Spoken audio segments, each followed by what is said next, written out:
अस्सलामुअलैकुम, कैसे हैं आप सब लोग? उम्मीद है कि खैरियत से होंगे। तो आज कल हम लोग पढ़ रहे हैं सुमेरा हमीद के नॉवेल्स। आप लोग मुझे सुमेरा हमीद के नॉवेल्स अच्छे वाले शॉर्ट नॉवेल्स सजेस्ट कर सकते हैं, वो हम लोग इस सीरीज़ में कंप्लीट करेंगे, ठीक है? अब मैंने सोचा है कि हम लोग एक राइटर के जो बहुत अच्छा लिखती हैं, उनके नॉवल पकड़ कर ना जो अच्छे-अच्छे होंगे, वो आप लोग मुझे सजेस्ट भी कर दिया करेंगे, लेकिन लेटेस्ट करने हैं, बहुत ज़्यादा ओल्ड वाले नहीं करने कि मेरा पढ़ने का दिल ना करे। क्योंकि ओल्ड में ज़्यादातर राइटर्स का ऐसा होता है ना कि उनका राइटिंग स्टाइल थोड़ा इमेच्योर होता है, थोड़ा पढ़ते हुए भी आप बोर होते हो क्योंकि बहुत अजीब-अजीब होते हैं। ख़ैर, तो आजकल हम लोग जो पढ़ रहे हैं वो सुमेरा हमीद के नॉवेल्स हैं और वो बहुत अच्छा लिखती है माशाल्लाह। उनका राइटिंग स्टाइल बहुत वर्सटाइल और बहुत अच्छा है। तो आप लोग मुझे नीचे कमेंट्स में बता सकते हैं सुमेरा हमीद के जितने नॉवेल्स अभी नहीं पढ़े, और उनकी प्लेलिस्ट जाकर चेक करें, जो जो रहते हैं नॉवेल्स वो मुझे सजेस्ट करें, और जो बाकी मैंने अपलोड कर दिए हैं वो सुने। एक से बढ़कर एक नॉवल है, यकीन जानिए। मुझे इतना मज़ा आ रहा है ना नॉवेल्स पढ़ते हुए। अभी मैंने पीछे 3 नॉवेल्स पढ़े हैं और बाखुदा सब तीनों के तीनों बहुत मज़े के हैं। इसके अलावा भी कुछ पढ़े हैं, वो आप लोगों को सुमेरा हमीद की प्लेलिस्ट में मिल जाएंगे। तो आइए जल्दी से स्टार्ट करते हैं आज के इस नावल को बगैर किसी देर के। हमारी कहानी। मैंने अपनी ज़िंदगी में हमेशा इस सनसनी को मिस किया था जिसका शिकार हर वो लड़की होती है जो अपने मंगेतर के बारे में बात करती है। सनसनी मस्बत, यानी मैं ना कि मेरी तरह मनफी में। ये जैक का ख्याल आते ही मेरा सर ऐसे चकराने लगता है जैसे बहुत सारी चिमगादड़ें मेरे सर में घुसकर आपस में पकड़न पकड़ाई खेल रही हूँ। मैं अक्सर सोचती हूँ कि एक मंगेतर में आखिर ऐसा क्या होता है कि इतने एहतमाम से उसके बारे में बात की जाए, जैसे स्कूल में कॉलेज में लड़कियाँ किया करती हैं। उसकी लुक की, उसके करिश्मा की, उसके स्टाइल की, उसकी मुस्कुराहट की, हत्ता कि उसके सुनाए जोक्स की भी। जिनकी मंगनी नहीं हुई होती उन्हें फ़िक्र लाहक होती है कि उनका वो कैसे उनकी मोहब्बत में मुब्तला होगा, या दरअसल उसे कैसे होना चाहिए। उसके लिए वो बाकायदा फ़िल्मों के सीन जहन में रख कर उनमें से छांटी करने लगती हैं कि कौन सा best falling in love scene है। उन्हें ये सोचे भी घेरे रखती हैं कि इस ख़ास इंसान को इन्हें प्रपोज़ कैसे करना होगा, फ़ोन पर बातें कैसे करनी होंगी, सालगिरह पर कहाँ डिनर के लिए लेकर जाना होगा, और गिफ्ट को किस ख़ास अंदाज से उनके दरबार में पेश करना होगा। मुझे हैरत हुई कि एक मंगेतर को लेकर इतना कुछ कैसे सोचा जा सकता है। मंगेतर क्या कोई और ही मखलूक होता है जो आपकी ज़िंदगी को गुब्बारों, फूलों, कैंडल लाइट डिनर और गिफ्ट से भर दे, या वो आपसे ऐसी बातें करे जो किसी ना कभी की ना हो, कभी की ना हो। यानी ऐसी कौन सी बात है जो किसी ने कभी की ना हो। मैं सोचने पर मजबूर हो जाती, या आसपास की लड़कियां मुझे सोचने पर मजबूर कर देती, और फिर अगर किसी दोस्त से पूछ ही लेती तो वो हंस कर कह देती, यू आर अ नट। तुम पागल हो। मेरी इंग्लिश अच्छी है लेकिन फिर भी मैं नट को अखरोट के मायने में लेती हूँ। पता नहीं क्यों मुझे नट से अखरोट ही याद आता है, और ऐसे लगता है कि कहा जा रहा है कि तुम अखरोट की तरह हो, सख्त और थोड़ी सी नमकीन, ज़्यादा खा लेने पर कुछ कुछ कड़वी भी। ऐसी लड़की जिसे ज़्यादा खाया जा सकता है ना रोज़ाना, और ये भी कि तुम अखरोट के खोल में बंद हो। मुझे घुटन होने लगी कि क्या मैं अखरोट के खोल में बंद लड़की हूँ, इतने चुनने मुन्ने से अखरोट के खोल में बंद। उफ़, लेकिन क्यों? क्या सिर्फ इसलिए कि मैं एक नॉर्मल मंगेतराना लाइफ नहीं गुजार रही? मैं ये मालूम नहीं कर पाई कि मंगेतर कैसे हुआ जाता है, या मंगेतर को कैसे रखा जाता है, यानी मंगेतर का यूज़ किया जाता है। जहाँ तक गुब्बारों, फूलों और डिनर की बात है तो मैं अब तक इन मामलात में तबाहशुदा नहीं बल्कि आफत ज़दा हूँ। जहाँ तक गिफ्ट्स देने और लेने की बात है तो इसमें दोनों तरफ से धांधली की जाती है, और हर बार की जाती है। फ़ोन करने की बात तो ऐसे ही है जैसे चाँद पर जाकर टाटा करने की। हम दोनों के वालिदैन ने अपनी सी कोशिश की है कि हम कम से कम फ़ोन पर ही बात कर लिया करें, लेकिन हम दोनों ने अपनी पूरी सी कोशिश की कि पहाड़ में जाए ये। मुझे कोई ज़रूरत नहीं उसके मुँह लगने की। जो सामने से अच्छा नहीं लगता वो फ़ोन पर क्या अच्छा लगेगा। ये सच है, हम दोनों ने कभी सीधे मुंह एक दूसरे से बात नहीं की, फिर भी हम मंगेतर के ओहदे पर फाइज है। हम दोनों ने एक दूसरे से जान छुड़ाने का कोई एक भी मौका हाथ से जाने नहीं दिया, फिर भी हम मंगनी शुदगान हैं। बिलाशुबा ये एक खुला तजाद है। इसीलिए बचपन से अब तक के तल्ख तजुर्बात से अटे मंगेतराना फेज़ में मैंने तो यही जाना है कि मंगेतर इज़्ज़ा आ नट। जबकि मैं कॉलेज की स्टूडेंट हूँ और जल्द ही यूनिवर्सिटी जाने वाली हूँ, तो मैं ये प्लान करने लगी हूँ कि मैं अपने बच्चों की बचपन में हरगिज़ मंगनी नहीं करूँगी, बल्कि चंद गैर मुल्की फ़िल्मों ने तो मुझे इतना बागी कर दिया कि मैंने सोचना शुरू कर दिया कि मैं अपने बच्चों से कहूँगी कि शादी का दिन तय कर लो तो बता देना, मैं शादी में शिरकत कर लूँगी। यानी मैं अपनी नट आज़ादी का बदला अपने बच्चों को खुली छूट देकर लेना चाहती हूँ। मेरी मंगेतराना तारीख काफ़ी लंबी हो गई है ना, जबकि मेरी तारीख में है ही क्या। मैं पैदा हुई इत्तेफाक से खूबसूरत भी थी, और इससे बड़े बल्कि बुरे इत्तेफाक से इन्हीं दिनों मेरे कनाडा वाले अंकल हमारे घर क्याम पजीर थे, और उनका 4 साला लंबू यानी तंबू, ओहो जम्बू, उफ हाँ वही जैक भी उनके साथ था, बल्कि आज तक उनके साथ ही है। हिम्मत है उनकी जो उसे अपने साथ रखा हुआ है। शायद इसीलिए वालिदैन का रुतबा इतना अजीम है कि वो ऐसी आफात को भी झेल जाते हैं। वैसे भी मुझे अभी भी यकीन नहीं आता कि अंकल ऐसे पेंडू भी हो सकते हैं। अगर अंकल को ऐसा ही देसी टाइप होना था तो वो इतने मॉडर्न मुल्क कनाडा गए ही क्यों। ये देसी लोग ज़रा नहीं बदलते। अपने बेटे का निक नेम किसी अंग्रेज़ी मूवी के हीरो पर जैक रख दिया, और उस अंग्रेज़ी फिल्म के हीरो के लिए पंजाब की लड़की उर्वा का हाथ मांग लिया, जबकि अभी उस बेचारे को गला फाड़ कर रोने से फुर्सत नहीं थी। दूध को पीकर उल्ट देती थी, और कोई नरम ग़िज़ा उसके पेट में ज़्यादा देर तक ठहरती नहीं थी। ऐसी नौमौलूदगी के ट्रैक से हटी हुई लड़की को वो अपनी होने वाली बहू के ट्रैक पर ले आए। दफ़ा करते फिर कनाडा को। यहाँ पंजाब में देहातियों की कमी थी क्या? यहीं रहते और करते बचपन की मंगनियाँ, बल्कि निकाह भी कर देते। वैसे 10 साल की उम्र में मेरे जहन में ये प्लान परवरिश पाने लगा था कि अगर उस जैक से मेरा निकाह करने की कोशिश की गई तो मैं पुलिस बुला लूँगी। मुझे बहुत शौक था कि अखबारों में मेरी खबर आती कि 10 साला बच्ची का निकाह मौलवी और 10 ससुर को सास ससुर को दूल्हे समेत हवालात में बंद कर दिया गया। मैं सुर घूंघट में एक अरसा अपनी तस्वीर अखबार में देखती रही। मैंने पुलिस का नंबर भी याद कर लिया था, लेकिन अंकल आए ही नहीं। कनाडा से अपनी कैंडी, ओहो जैकी, मेरा मतलब मिस्टर जैक को निकाह के लिए लेकर आए। हसरत ही रही उसे जेल में देखने की। आवाज़ के बाद मेरी उससे पहली मुलाकात वीडियो के ज़रिए हुई थी, जब मैंने उसे चलते फिरते कूदते फांदते देखा। पापा कनाडा गए थे और कैंडी की वॉलीबॉल खेलते हुए की वीडियो भी बना कर लाए थे। क्या छोटी सी निक्कर पहनी हुई थी उसने। इतने छोटे कपड़े पहनते हैं ये लोग। मैं जितना मुंह बना सकती थी उतना मुंह बनाकर कहा, वो लड़का है, लड़की नहीं। वॉलीबॉल प्लेयर्स का यही ड्रेस होता है। पापा भी जितना बना सकते थे उतना ही मुंह बनाकर कहा। मैं वहीं चुप हो गई। मैंने तो बस एक ज़रा सी कोशिश की थी उन्हें उस कैंडी से मुतनफ़िर करने की, लेकिन वो मुझसे ही मुतनफ़िर हो रहे थे। बहुत लाडला था वो पापा का, मम्मी का भी कम लाडला नहीं था। अगली बार पापा गए तो उसकी फुल ट्रैक सूट में स्विमिंग करते हुए वीडियो बना कर लाए।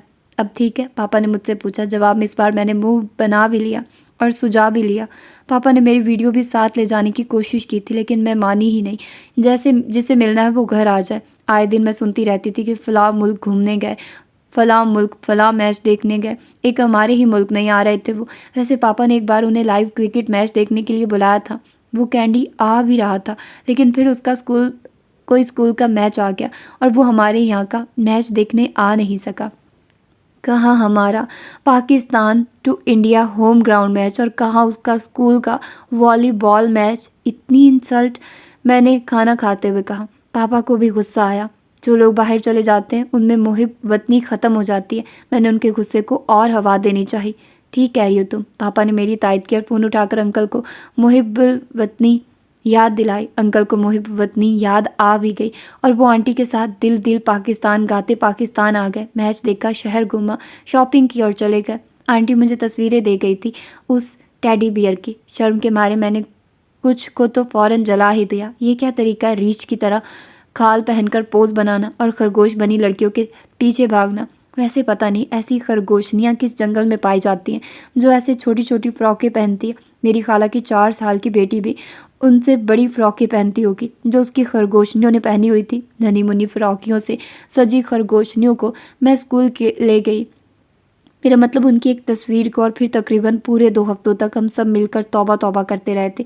मेरी क्लास में वो तस्वीर खूब घूमी, बल्कि घूम घूम कर मशहूर हो गई। अब जो लड़कियों ने उन खरगोशनियों की फ़्रॉकों पर जहन्नुम के दरवाजे खोले कि मैं भी 2 हफ्ते खौफ से सो नहीं पाई। बाद में हम दोस्तों ने मिलकर मार्कर कॉल से उन बेचारियों को पूरे कलर से उन बेचारियों को पूरे कपड़े पहनाए, उन्हें लिबास याफ्ता किया। अगली बार जो तस्वीरें आई वो पहले से ज़्यादा शर्मनाक की। कोई मैच था उसका। जैक काफ़ी शोखा हो रहा था। अपने दोस्तों और सहेलियों के साथ वो सब एक दूसरे को खींच रहे थे, एक दूसरे पर गिर रहे थे, चिल्ला रहे थे, उछल रहे थे, बड़े बड़े मुंह खोलकर हंस रहे थे, बल्कि हंसते हंसते मर रहे थे। एक तो ऐन उसके सीने पर गिरते हुए मर रही थी। मम्मी को दिखाया तो हंसने लगी, बेटा ये देखो वो गिर गया। मैचेस में ऐसा ही होता है, वो मैच जीत गया है तो जीतने वाले पर लड़कियां फुदकती हैं। मम्मी हंसी, वो फुदक नहीं रही उर्वा, वो गिरने से बचने के लिए वो फिर से उसी पर गिर रही हैं। ये तस्वीरें मुझे दो, तुम अपनी पढ़ाई पर तवज्जो दो, भूल जाओ जैक को। यानी मंगनी टूट गई। मुझे वो याद ही कब था जो उसे बोलती, ये क्या बकवास कर रही हो, आपने ही कहा भूल जाओ जैक को। भूल जाओ मतलब उसके बारे में ना सोचा करो। मुझे क्या ज़रूरत है जहन्नमी लोगों के बारे में सोचने की, बात करने से पहले सोच लिया करो। मम्मी ने खासी ताकत सर्व की मुझे घूरने में। क्या आपने मेरी मंगनी करने से पहले सोचा था, एकदम मेरे मुंह से निकला। मंगनी करते हुए तो सोचा था, लेकिन तुम्हें थप्पड़ लगाते हुए नहीं सोचूंगी, समझी। नहीं समझी, मैं नहीं समझी कि वो मनहूस मेरा मंगेतर कैसे बन गया। मुझे ये तो ठीक से याद नहीं कि मुझे कब मालूम हुआ था कि वो मेरा मंगेतर है। हाँ, लेकिन मुझे ये याद है कि ये मंगेतर मुझे कब जहर लगना शुरू हुआ था, तब जब उसने फ़ोन पर मेरी पोइम सुननी शुरू की थी। उसी वक्त से मैंने उसे सख्त नापसंद करना शुरू कर दिया था। मेरी इतनी सुरीली आवाज़ उसके कानों में दर्द कर देती थी। मेरा लहक लहक कर गाना उसे मुझसे हसद करने पर मजबूर कर देता होगा। खुद उसकी ऐसी फटी हुई आवाज़ थी जैसे खच्चर को टीबी हो गया और वो खूं खां क्यों क्यों खांस रहा हो। मम्मी कुछ भी कहती रहे, लेकिन एक बात तो साफ है कि वो मेरा मंगेतर नहीं है। बस कुछ भी है, लेकिन इंसान चाहकर भी अपना बचपन तफसील के साथ याद नहीं कर सकता। ख़ास तौर पर उसे ये याद नहीं आ सकता कि फ़लाँ वक्त पर उसके साथ फ़लाँ ज़्यादती क्यों की गई थी या फ़लाँ आफत उसी पर क्यों नाजिल की गई थी। मुझे मालूम भी नहीं था कि जिस छोटी सी लड़की के मुसलसल रोने से तंग आकर मैंने खींचकर उसके मुंह पर एक थप्पड़ मार दिया था, बदले में वो पूरी की पूरी ही मेरे मुंह आ लगेगी, कानों में आ बजेगी, आंखों में आ चुभेगी, असाब पर कांटे की तरह गिरेगी और सर पर तलवार की तरह लटकेगी। पहले पता होता तो शायद मैं उसका गला दबा देता। वैसे भी एक 4 साल के बच्चे को दुनिया की कोई अदालत सज़ा नहीं दे सकती थी। अगर वो उस वक्त मर जाती तो आज मैं उसकी कब्र पर खुशी खुशी फूलों के दस्ते चढ़ाता, उसके नाम की चैरिटी करता, उसकी तस्वीर को फ्रेम करवाता, अपने बेड साइड टेबल पर रखता और कभी कभी उसकी तस्वीर को उठाकर कह देता, आई मिस यू मुर्दा उर्वा। अपना सारा बचपन मैं उसकी तस्वीरें देखता रहा, क्योंकि मुझे मजबूर किया जाता था कि मैं उसे देखूं, उसकी तस्वीरों को अपने कमरे की वॉल पर लगाऊं और आते जाते हाउ क्यूट शी इज़ ना का नारा लगाता रहूं। मुझसे इतनी बार ज़बरदस्ती उसे क्यूट कहलवाया गया कि गुस्से में आकर मैंने डिक्शनरी में क्यूट के वर्ड को फजूल वर्ड से बदल दिया। अब मैं उसे शौक से क्यूट कहता हूँ। कभी कभी मामा मेरी उससे फ़ोन पर बात करवाने की भी कोशिश करती। वो मुझसे कहती, सुनो उर्वा कितनी क्यूट पोइम सुना रही है। पोइम? Really mom? मेरा मुंह खुद ब खुद बिगड़ जाता, क्योंकि पोइम तो मुझे कभी सुनाई नहीं थी। अलबत्ता फस फस की आवाज़ें बहुत आती थी। मामा तो मुसलसल हंस रही होती और मेरे कान के नथने मुझसे पूछे बगैर फड़कने लगते। कान शाय शाय के झगड़ों में खुद को घेर लेते और खुद मैं, पूरे का पूरा मैं उसकी फुस फुस सुनने पर मजबूर हो जाता। इसी फुस फुस की वजह से मेरा नाक चिंपैंजी की नाक की तरह फूल गया था। मेरे स्कूल मेट्स ने मुझे चिंपैंजी की नस्ल समेत हर उस जानवर से मिलाना शुरू कर दिया था जिसके नाक के नथने मेरे नाक के नथनों से मुशाबा थे, और वो थी एक के बाज ही नहीं आ रही थी। आए दिन उसने किसी न किसी हाथी, घोड़े, चिड़िया, कौवे, तोते पर हाथ साफ किया होता था, और फिर वो जिस समय दौड़ते खून को निचोड़ने आ जाती अपनी पोएम लेकर, ऐसी आवाज़ में गाने जैसे कहीं चमगादड़ें अपनी किसी सहेली चमगादड़ को हैप्पी बर्थडे विश कर रही हूँ। मामा, क्या ये पूरे जंगल की पोएम्स मुझे सुनाएगी? सुनाएगी तो सुन लेना, इतनी प्यारी बच्ची है। मामा लाड से कहती, इतनी ही प्यारी बच्ची है तो फुस फुस क्यों करती है? शट अप, कितने बदज़ौक़ हो तुम। शट अप टू मी, बहुत बदज़ौक़ हूँ मैं। प्लीज़ मुझे दोबारा फ़ोन मत पकड़ाइएगा, मैंने मामा से कहा, जो ज़ाहिर है मामा ने नहीं सुना और अगली बार फिर से मुझे फ़ोन पकड़ा दिया। इस बार वो ट्रेन पर पोइम सुना रही थी। इससे अगली पोइम यकीनन ट्रेन के मुसाफिरों पर आने वाली थी, इससे अगली ट्रेन स्टेशन पर, और इससे अगली ट्रेन ड्राइवर पर, और फिर ये ट्रेन तो कभी रुकने वाली थी ही नहीं। हाय मेरे अल्लाह, मैं कहाँ जाऊँ। आंटी, कैसी लगी आपको मेरी पोइम? शायद वो समझी कि मामा सुन रही हैं। कितनी भोली थी ना वो तोती। बहुत बुरी, इंतहाई बकवास। तुम्हारे मुंह की बदबू यहाँ कनाडा तक आ रही है। कौन सा पेस्ट यूज़ करती हो तुम? पता नहीं, मम्मी ब्रश पर लगा कर देती हैं। उसकी रंधी हुई आवाज़ आई। अब क्यूट लग रही थी वो। ब्रश पर क्या शू पॉलिश लगाती हो? टफर? नहीं, टूथ पॉलिश। उस दिन मेरी मालूमात में इजाफा हुआ कि टूथपेस्ट को टूथ पॉलिश भी कहा जा सकता है। आखिर ये बात मुझे पहले क्यों नहीं सूझी? इससे सोसाइटी में थोड़ा चेंज भी आ सकता और डिक्शनरी को एक नया लफ्ज़ भी मिल जाता। जब तुम पॉलिश लगाती हो तो क्या दांतों को टॉवल से ड्राई करती हो? नहीं, मम्मी तो कहती हैं दांत खुद ब खुद ड्राई हो जाते हैं। खुद ब खुद ड्राई नहीं होते। अच्छा, तुम्हारी मामा के पास हेयर ड्रायर है? हाँ है। प्लग लगाओ, बटन ऑन करो, ड्राई करो। वो इतने फ़ख्री अंदाज में बोली जैसे जेट तैयारी को ऑन करने और फ़िज़ा में बस ऐसे ही चहलकदमी के लिए ले जाने के बारे में बता रही हो। ऐसी ही बम्बार लड़ाका प्यारा। मैं उसे प्यारा प्यारा कहने का गुनाह नहीं करना चाहता थी। जैसे वो अभी जाओ, दांत पॉलिश करो और प्लग लगाओ और बटन ऑन कर दो। पूरा मुंह खोलकर ठीक से ड्राई करना, फिर पोइम सुनाना मुझे। पता नहीं उस दिन उसके दांत ठीक से ड्राई हुए या नहीं, लेकिन फिर दोबारा मामा ने मुझे फ़ोन पकड़ाकर ये नहीं कहा कि सुनो सुनो कितनी क्यूट लग रही है। मुझे लड़कियां सिर्फ एक ही बार क्यूट लगती हैं, जब वो हलक फाड़ कर रोती हैं। और क्यों रोती हैं? क्योंकि हम लड़के घूंसे मार मार कर उनका भरकस निकाल देते हैं। हम दो दोस्तों ने मिलकर ऐसे कई घूंसे इन पापाज डॉल्स को उस वक्त तक मारे जब तक मुझे एक हफ्ते के लिए कमरे में बंद नहीं कर दिया गया। मेरे मॉम डैड को मेरा ये मशगला पसंद नहीं आया था। मुझे एतराज़ था कि मुझे उनकी पसंद नापसंद की परवाह नहीं, लेकिन इशू सिर्फ एक था, मैं अभी तक उन्हीं के घर से खाता था और इत्तेफाक से मेरा कमरा भी उन्हीं के घर में था। और बदकिस्मती से मेरे सारे कपड़े और जूते डैड के पैसों से आते थे।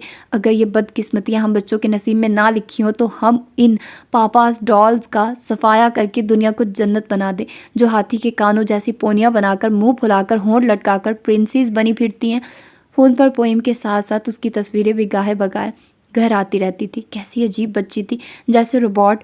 कभी दरख्त के पास खड़ी है, कभी कुर्सी पर बैठी है, कभी गुड़िया हाथ में लिए अपने बेड पर नीम दराज है। ज़्यादा हुआ तो साइकिल चला रही है। मामा, इज शी ऑलिव? तुम्हें नहीं, तुम्हें तो ये मुर्दा लगती है। इसकी हर तस्वीर किसी मुजस्मे की तरह। पूरी 50 तस्वीरें इस दरख्त के पास देख चुका हूँ। आखिर क्या खास बात है इस दरख्त में? कहाँ पाया जाता है ये दरख्त? क्या टूरिस्ट देखने आते हैं इस दरख्त को, या ये इस दरख्त की बेटी है? ट्री किड है ये? तुम भी तो दरख्तों पर बंदरों की तरह चढ़कर तस्वीरें बनवाते हो। क्या तुम मंकी किड हो? आप पापा को बंदर कह रही हैं, तो आप खुद क्या हुई? ऐसे ही मालूमात में इजाफे के लिए पूछ रहा हूँ। मामन ने सर पर जोर से कुशन दे मारा। हुआ मालूमात में इजाफा? मालूमात में तो नहीं, अलबत्ता दर्द में काफ़ी हुआ। आह हाय, वो लड़की है, तुम्हारी तरह उछल कूद कर तस्वीर नहीं बना सकती। सांस लेकर तो बनवा सकती है ना। ये देखो कितनी क्यूट लग रही है। ओह आह, मैं कितनी देर तक मामा को देखता रहा कि क्या मेरी मामा के दिमाग के साथ वही मसला शुरू हो चुका है जो लेडी गागा के साथ तब हुआ था, जब वो गोश्त के पार्चों से बने लिबास को फखरिया पहनने लगी थी। हाय मेरी माँ, मेरी गागा। मामा ने फिर से कुशन उठा लिया था। मामा ठीक से देखिए, आपने किसे क्यूट कहा है? इसे और किसे? मामा ने हाथ में पकड़ी तस्वीर को मेरे सामने लहराया। उस तस्वीर में वो सुर्ख दुपट्टा ओढ़े, अपनी मामा की बड़ी सी ज्वेलरी पहने, टांग पर टांग रखी दुल्हन बनी बैठी थी। सुर्ख लिपस्टिक से उसने अपने होंठों के साइज़ को कानों तक शिफ्ट कर दिया था और आंखों को क्लोपैत्रा की तरह खींचकर लंबा कर लिया था। मामा, ये क्यूट नहीं, भूत है। ठीक है कि मेरा कमरा मामा पापा के घर में है, लेकिन मैं इतना बड़ा सच छुपा नहीं सका। मामा ने एक ज़ोरदार पंच मेरी कमर पर शिफ्ट किया। ये पंच मैंने ही उन्हें सिखाया था कि अगर उनका सामना किसी चोर उचक्के से हो जाए तो उन्हें क्या करना चाहिए। मुझे नहीं मालूम था। मामा ने मेरी दी ट्रेनिंग इतनी संजीदगी से सीखी है और उसके बरवक्त इस्तेमाल से भी वाकिफ़ है। मैं खामोश हो गया। और फिर क्या करता? मेरा कोई पर्सनल बैंक अकाउंट होता तो मैं अगला सच भी बोल देता कि इस तस्वीर को डिज्नी कंपनी भेज दे ताकि वो किसी विच के लिए इसे पोर्ट्रेट कर ले। इस तरह हमें थोड़े पैसे भी मिल जाते और हम सुरखरू भी हो जाते कि ये विच हमारी विच है। उस क्यूट विच की तस्वीर को मैं स्कूल लेकर गया और राइन को दिखाई। ये लो देखो, दुनिया के कदीम कबीलों में से एक कबीले के बाशिंदे का तस्वीरी नमूना। नादिर नहीं भी है तो खौफनाक ज़रूर है। कहाँ से मिली तुम्हें ये? राइन उसका किसी मुसव्वरी माहिर की तरह मुआयना करने लगा, जैसे वो तस्वीर ना हो, फ़िरौन की मम्मी हो। पापा को ट्रैवल का बहुत शौक है ना, अफ्रीका गए थे तो ले ली होगी कहीं से। मैं हरगिज़ किसी को ये बताना नहीं चाहता था कि वो मेरी कहीं से कुछ लगती भी है। तुम्हारे पापा को देखभाल कर ट्रैवल करना चाहिए, ऐसे इलाकों से नहीं गुजरना चाहिए जहाँ ऐसे लोग रहते हो, उसने आंख मारकर कहा। राइन की बात में मुझे पॉइंट नज़र आया। मैंने सोचा कि मुझे पापा को बिठाकर संजीदगी से समझाना चाहिए कि उन्हें ऐसे इलाकों का सफ़र नहीं करना चाहिए जहाँ वो रहती है, लेकिन मुझसे पहले मामा पापा ने मुझे अपने पास बिठा लिया। ये एक ख़तरनाक अलामत थी। वो 2 मौक़ों पर मुझे ख़ास ऐसे अपने पास बिठाते थे। जब स्कूल से मेरी कोई शिकायत आई होती या उन्हें मालूम हो जाता कि मैं उनकी कार में अपने दोस्तों को ठुसा कर उसे दौड़ाता रहा हूँ। साथ ही मुझे रायन याद आया, जो मुझे बता चुका था कि कुछ दिन पहले उसके वालिदैन ने भी उसे ऐसे ही अपने पास बिठा लिया था और उन्होंने तफसील से उससे पूछा था कि वो ड्रग में दिलचस्पी तो नहीं ले रहा। फिर वो बातों बातों में उससे पूछने लगे कि उसे इंसानी खून को पीने की प्यास तो महसूस नहीं होती। उसके मॉम डैड तो वैम्पायर सीरीज़ के दीवाने थे, इसलिए वो ये पूछ सकते थे, लेकिन मेरे वालिदैन तो एनिमल प्लांट के शौकीन थे। तो क्या मेरा सवाल सेक्शन जानवरों से मुतल्लिक होगा, सुनियों और न्योलों से मुतल्लिक? क्या वाकई? जैक, हमें तुम्हें एक बहुत ज़रूरी बात बतानी है। पापा ने बात कुछ ऐसे शुरू की। मुझ में रेंगने की सलाहियत नहीं है, ना ही मैं बर्फ़ानी तूफ़ान में भूसे में छुपकर चूहा खाना चाहता हूँ। मैंने बर वक्त वो पोइम सुननी बंद कर दी थी, वरना नाक के साथ साथ पूरा चिंपैंजी बन जाता। आई एम नॉर्मल पापा। तुम अपने दोस्तों की सुनाई कहानियों से बाहर आ जाओ थोड़ी देर के लिए। पापा का वज़नी पंच जट मेरी कमर पर लैंड हुआ। मैंने कराह कर मामा को देखा कि उन्होंने पापा को भी सिखा दिया। बस यही नुकसान होता है घर वालों को ट्रेनिंग देने का। ये फ्री ट्यूशन मुझे फौरी बंद करनी होगी। रिलैक्स, मामा ने पापा से कहा। मैंने कमर से फारिग होकर गर्दन घुमाकर दोनों को बारी बारी देखा कि ये हो क्या रहा है, ये आखिर हो क्या रहा है। तुम्हारे चचा की बेटी उर्वा, कहते हुए पापा ने अपना कान खुजाना शुरू कर दिया। लास्ट टाइम ये कान उनके बॉस के मरने पर खुजाया गया था। ओह हुर्रे, आह, हा हाय, हा हा हा। ओह शी वाज क्यूट। मरने वालों को क्यूट कह देने से कोई गुनाह नहीं होता होगा यकीनन। मैंने खुशी से उल्टी छलांग लगाने से खुद को ऐसे रोका कि सोफे में अपने पंजे सख्ती से गाड़ दिए। अब मुझे समझ में आया मामा पापा इतने संजीदा क्यों हैं। वो हाथी घोड़े के पोइम सुनाने वाले गुजर गई है, उसकी ज़िंदगी की ट्रेन ट्र बस गई वो। Tata bye bye Urwa. वास, पापा एकदम से उछले। आप मुझे यही नहीं बताने वाले कि वो मर चुकी है? मामा ने फ़ौरन अपना हाथ पापा के हाथ पर रखा और पुरसुकून रहो के अंदाज में हाथ थपकना शुरू कर दिया। तुम्हें यही क्यों लगा कि वो मर गई है? हद है पापा, पुरसुकून हुए ही नहीं थे। मम्मी ने आज तक कोई काम जो वक्त पर किया हो? मुझे नज़र आ रहा था कि अब पहले से ज़्यादा हैवी पंच जेट मेरी कमर गर्दन गालों के रनवे पर लैंड करने ही वाला है। पर क्यों? मैंने ऐसा क्या कह दिया आखिर? मैंने तो बस जहानत का मुजाहरा करते हुए ऐसी अंधोनाक खुशखबरी, मेरा मतलब खबर को पापा के बताने से पहले अक्स कर लिया। बस। पापा के हाथ सोफे में सख्ती से पेवस्त हो गए। लेकिन क्यों? दुख के ज़ब्त से हाँ शायद, लेकिन मुझे ये क्यों लगा कि वो मेरे गले की तरफ पेशकदमी कर रहे थे, लेकिन उसे दबाने के लिए, सहलाने के लिए? ये मैं तय नहीं कर पा रहा था। आप मुझे मेरे रूम से उठाकर लाए हैं। एनिमल प्लांट इस वक्त टीवी पर बंद है, जिसे मैंने अपनी अब तक की लाइफ में कम ही बंद देखा है, क्योंकि शायद आपका ये मानना है कि जानवर इंसानों से ज़्यादा ज़हीन होते हैं और आप स्क्रीन से उनकी सारी जहानत निचोड़ लेना चाहते हैं। वैसे काफ़ी हद तक आप कामयाब रहे हैं, इसीलिए आपका बॉस और मामा आपको, ओह लीव इट, और मॉम ने खाना भी जल्दी बना लिया, जो कि वो इस वक्त तक नहीं बनाती जब तक हमसायों तक को ये यकीन ना होने लगे कि आज ज़रूर कोई एक हॉस्पिटल जाएगा और एक पुलिस। ओह, इसे भी लीव करते हैं। और हाँ, आप दोनों मेरे दाएं बाएं बैठे हैं, जबकि मैं जानता हूँ कि मामा ने अपने दोस्तों से और आपने अपने कोलीग से ये कहना शुरू कर दिया है कि काश स्कूल सारा साल खुले रहें, और अगर इन गधों को छुट्टी देनी ज़रूरी ही हो जाए तो उस दिन हमें स्कूल बुला लिया करें। पापा, आप अपना कान भी तो खुजा रहे हैं। शायद आपको ये लगता है कि वो मेरे बचपन के दोस्त है, इसलिए मुझे इतने एहतमाम से बता रहे हैं, लेकिन मैं क्लियर कर दूं कि ऐसा नहीं है। उसकी आवाज़ अच्छी हो सकती थी अगर वो ज़्यादातर चुप रहा करती। उसकी तस्वीरें भी अच्छी हो सकती थी जिनमें वो क्यूट लग सकती थी, लेकिन एनीवे।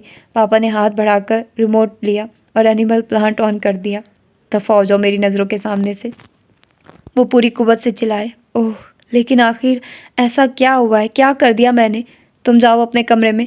मामा ने मुझे मेरे कमरे में भेज दिया। उन दोनों ने मुझसे बात करने का इरादा मुलतवी कर दिया था। कौन सी बात? मैंने थोड़ी देर तक सोचा, फिर इस बात को दफ़ा करके मैं पंचिंग बैग पर पंच मारने लगा, लेकिन कुछ ही अरसे बाद मुझे ये पंच अपने मुंह पर मारने पड़े। इस बार मामा पापा मेरे कमरे में आए थे, दोनों एक साथ। मामा मुस्कुरा रही थी और मुस्कुराते हुए अच्छी लगती हैं। जाहिर है वो मेरी माँ है, इसलिए नहीं, बल्कि इसलिए कि वो ऐसे तब मुस्कुराती हैं जब उन्होंने पापा से कोई भारी रकम निकलवानी हो। लेकिन मेरे पास ऐसा क्या जिससे निकलवाने के लिए वो ऐसे मुस्कुरा रही हैं? और पापा, वो फिर से बार बार अपना कान खुजा रहे हैं। अब आखिरी बार ये कान तब खुजाया गया था जब बर्फ़ का तूफ़ान आया था और तो इत्तेफाक से हम तीनों रोड पर कार में बंद तूफ़ानों के गुजर जाने का इंतज़ार कर रहे थे। क्या हो रहा है? पापा ने पूछा। मैं हैरत से उन्हें देखने लगा। उनका अंदाज़ ऐसा था जैसे वो कोई सियासी सेलिब्रिटी हो और किसी आफत शुदगान के हॉस्पिटल बेड पर जाकर पूछ रहे हूँ और क्या हो रहा है, कैसे हो? अरे एक टांग कट गई, ओह दूसरी भी कटने वाली है। Anyway get well soon. मैं कह चुका हूँ मैं ड्रग्स नहीं लेता, मुझे मेरी कार ले दे, मैं आपकी कार यूज़ नहीं करूँगा। रिलैक्स, मामा ने कहा। किसे कहा? ये मालूम करना था। मेरे दिमाग के अंदर छोटा सा अलार्म बजा। तुम्हारे चचा की बेटी उर्वा से हम तुम्हारी मंगनी कर चुके हैं, पापा ने फ़ौरन कहा, एक सांस में कहा, जैसे एक बाल्टी पानी घटाघट पी गए। मालूम हो गया। वो रिलैक्स, मुझे कहा गया था। मंगनी? मैंने बैग को इतनी ज़ोर से पंच मारा कि वो पापा के खुजली ज़दा कान को छू कर वापस आया। जब तुम 4 साल के थे तब से। क्या मैंने इस मंगनी की तकरीब में शिरकत की थी? हाँ, जाहिर है। Wow, good. ये कोई रस्म है वहाँ? वहाँ पाकिस्तान में? हाँ, रस्म ही समझ लो। I like it. जब मैं शादी करूँगा तो आप उर्वा को भी बुलाइएगा। मैं अपनी दुल्हन को दिखाना चाहूँगा कि मेरी मंगनी की रस्म इसके साथ हुई थी। जिससे मंगनी होती है उसी से शादी होती है। पापा ने उंगलियों को मुक्के की शक्ल में ढाला। लेकिन मंगनी तो 4 साल की उम्र में हुई थी। अब मैं 4 साल का नहीं हूँ, अब शादी कैसे हो सकती है? जब तुम 24 साल के हो जाओगे, या 28 के या 32 के। मुझे 3 शादियाँ करनी होगी। 24, 28, 32। बंद करो ये मजाक। बंद किया ये मजाक। Good night. सुनो जैक। सुनिए डैड ऑफ जैक, ये मजाक मैंने तो शुरू नहीं किया। और वह तुम्हारी मंगेतर है, तुम्हारी शादी उसी से होगी। बस बात ख़त्म। ओके, बात ख़त्म। वो दोनों कमरे से चले गए। इसीलिए साल में 2 बार उसकी तस्वीरों का एल्बम आता था और इसीलिए वो सारे जंगल की पोइम मुझे सुनाती थी। जंगल क्वीन। मामा मुझे उसकी हर छोटी बड़ी बात बताया करती थी। इसीलिए अंकल आकर मेरी वीडियो बनाकर ले जाते थे और इसीलिए पापा मुझे हर बार अपने साथ ले जाने की कोशिश करते थे। एनीवे, पापा खुद ही बात ख़त्म कर चुके हैं। अब किसे परवाह है? She is not my fiancée.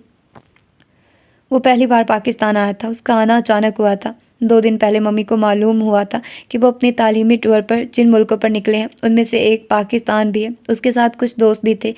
Mummy काफ़ी पुरजोश थी उसकी आमद का सुनकर। मुझे काफ़ी लंबी चौड़ी हदायत दी गई थी जिन्हें मैंने सुना तो था लेकिन याद नहीं रखा था। उस दिन मेरी फ्रेंड रायना मेरे साथ थी। उसे शाम तक मेरे साथ रहना था। हमें टेस्ट के लिए मिलकर स्टडी करनी थी। पापा उसे लेने एयरपोर्ट गए थे। वैसे वो 4 लोग थे, 4 लड़के, लेकिन वो एक कार में पूरे नहीं आ रहे थे। उनमें से एक इतना मोटा था कि वो कार की पिछली सीट पर बमुश्किल एडजस्ट हुआ था, इसलिए उनमें से 2 को आगे फ्रंट सीट पर बैठना पड़ा था। ये है तुम्हारा कज़न? जैसे जैसे वो कार से निकलते जा रहे थे रायना पूछती जा रही थी। पता नहीं, मुझे तो खुद समझ नहीं आ रही कि कौन से वाला वही है। मैंने इस कज़न के अपने मंगेतर होने की बात अभी तक किसी को नहीं बताई थी। भला ये कोई बात थी बताने वाली? मुझे ये कुछ कुछ पाकिस्तानी लग रहा है, रायना ने कार में से निकलने वाले आखिरी लड़के को देखकर कहा, जो मोटे के साथ पीछे बैठा हुआ था और काफ़ी पिचका हुआ लग रहा था। रायना मुंह पर हाथ रखकर हंसने लगी। क्यों हंसने लगी? क्योंकि उस कुछ कुछ पाकिस्तानी के बाल पूरी पूरी पाकिस्तानी लड़कियों की तरह काफ़ी लंबे थे, घने थे, स्याह थे और हेयर बैंड में कैद पीछे पोनी की सूरत झूल रहे थे। वो मामाज बॉय लग रहा था, ना पापाज डो। वो गर्ली फ्यूज़, मेरा मतलब करली कंफ्यूज लग रहा था। मैं उसकी तस्वीरें देखती रही थी, फिर भी मुझे कुछ वक्त लगा उसे पहचानने में। हाँ, ये वही था, यानी था जैक। ऐसे लड़कों की बहनों के बहुत मज़े होते हैं। उनके ड्रेसिंग टेबल से उनकी बहनें भी इस्तिफ़ादा हासिल करती हैं। रायना खीखी करने लगी। तुम भी तो उसकी बहन ही लगी ना। ऐसा करो, इससे रहने के लिए अपना कमरा दे दो। क्या याद करेगा बेचारा? कैसा पोनी टेल्स और हेयर बैंड से भरा हुआ ड्रेसिंग टेबल मिला था मेज़बानों के घर। हो सकता है ये मेकअप भी करता। तुम अपना मेकअप भी सजा कर रख देना। अपनी शर्मिंदगी को छुपाते हुए मुझे नीचे जाना पड़ा उससे मिलने के लिए। हाय उर्वा, आई एम सरप्राइज्ड, तुम तो क्यूट निकली। उसने रायना की तरफ मुस्कुरा कर कहा। मैं रायना हूँ। रायना हंसने लगी, जिसने उसके हाथों में चूड़ियाँ भी दरियाफ्त कर ली थी। मैं उर्वा हूँ। मेरा मुंह बन गया और उसका भी बना रहे मेरी बला से। ये मैं तुम्हारे लिए लाया हूँ। अगले दिन वो मेरे कमरे में और एक डिब्बा मेरे आगे किया। शुक्रिया। मैंने डिब्बे को लापरवाही से टेबल पर उछाल दिया। इसे खोलो, देखो और मुझे बताओ तुम्हें कैसा लगा, उसने ऐसी आवाज़ में कहा जो मैं सुनने की आदी नहीं थी। बिच्चड़ कहीं का। वो अभी अभी शावर लेकर निकला था और उसके लंबे गीले बालों से पानी टप टप टपक रहा था। तुम्हें ड्रायर चाहिए? मैंने उसके गीले बालों पर तंज किया। मेरे पास ड्रायर है, मैं ज़्यादा यूज़ नहीं करता, बाल ख़राब हो जाते। इसके बाल ही लड़कियों जैसे नहीं थे, उसकी मालूमात भी लड़कियों जैसी ही थी। ओह, तुम्हें तो काफ़ी कुछ मालूम है। देखो ज़रा, तुमने तो अपनी शर्ट के साथ का मैचिंग हेयर बैंड लगाया। अच्छा होता अगर तुम बालों के 2 पोर्शन करके उन पर पिन भी लगा लेते। फैशन में इन है। वो चलता हुआ मेरी ड्रेसिंग टेबल तक गया, मेरा हेयर ब्रश पकड़कर बालों को दरमियान में से 2 पोर्शन किया। मेरी गुलाबी हेयर बटरफ्लाई पिने, जिनके पर हम वक्त उड़ान भरने लगते थे, को उठाकर दोनों तरफ लगाने सामने लगा लिया। अब ठीक है, वो मुस्कुराकर पूछ रहा था। मेरा दिल चाहा कि वार्डरोब खोलकर उसे अपना दुपट्टा भी दे दूँ, बल्कि दे क्या दूँ, उसके सर पर उड़ा दूँ, फिर पापा के पास ले जाऊँ और कहूँ, ये आ गई आपकी बहू, इसका घूंघट उठाएं और दें इसे सलामी, खोलो इसे। बटरफ्लाइज उसके गीले बालों में खड़ी खड़ी उड़ रही थी। मैंने उसे खोला और एक तस्वीरों का एल्बम था। ब्लैक एंड वाइट तस्वीरें थी। तस्वीरें सभी अच्छी थी, लेकिन उनमें कुछ अजीब था। क्या अजीब था, मुझे गौर करने पर भी नज़र नहीं आया। ये एक नायाब एल्बम की कॉपी है जो मैं तुम्हारे लिए लाया हूँ। तुम भी मुझे अपनी नायाब तस्वीरें भेजती थी ना। तुम्हारी तस्वीरों के मुकाबले में तो ये तस्वीरें कुछ भी नहीं है, लेकिन फिर भी थोड़ा बहुत मुकाबला कर ही रही हैं। तुम्हारी तस्वीरों के साथ वो मेरी तारीफ़ कर रहा था, ये अच्छी बात थी, लेकिन फिर भी बात कुछ अच्छी नहीं लग रही थी। एक के बाद एक तस्वीर देखने के बाद मेरे एहसासात अजीब होते गए। एक बूढ़े की ताबूत में लेटे हुए की तस्वीर ने तो मेरे हाथ कपकपा दिए। बूढ़ा खौफनाक हद तक मौत के करीब लग रहा था। ये सब क्या है? How duffer you are. ये मुर्दा लोगों का जिंदा लोगों के साथ फ़ोटो सेशन है। एल्बम मेरे हाथ से गिर गया। वो मेरे लिए कैसा एल्बम लाया था? उसने मेरी तस्वीरों को मुर्दा से तशबीह दी।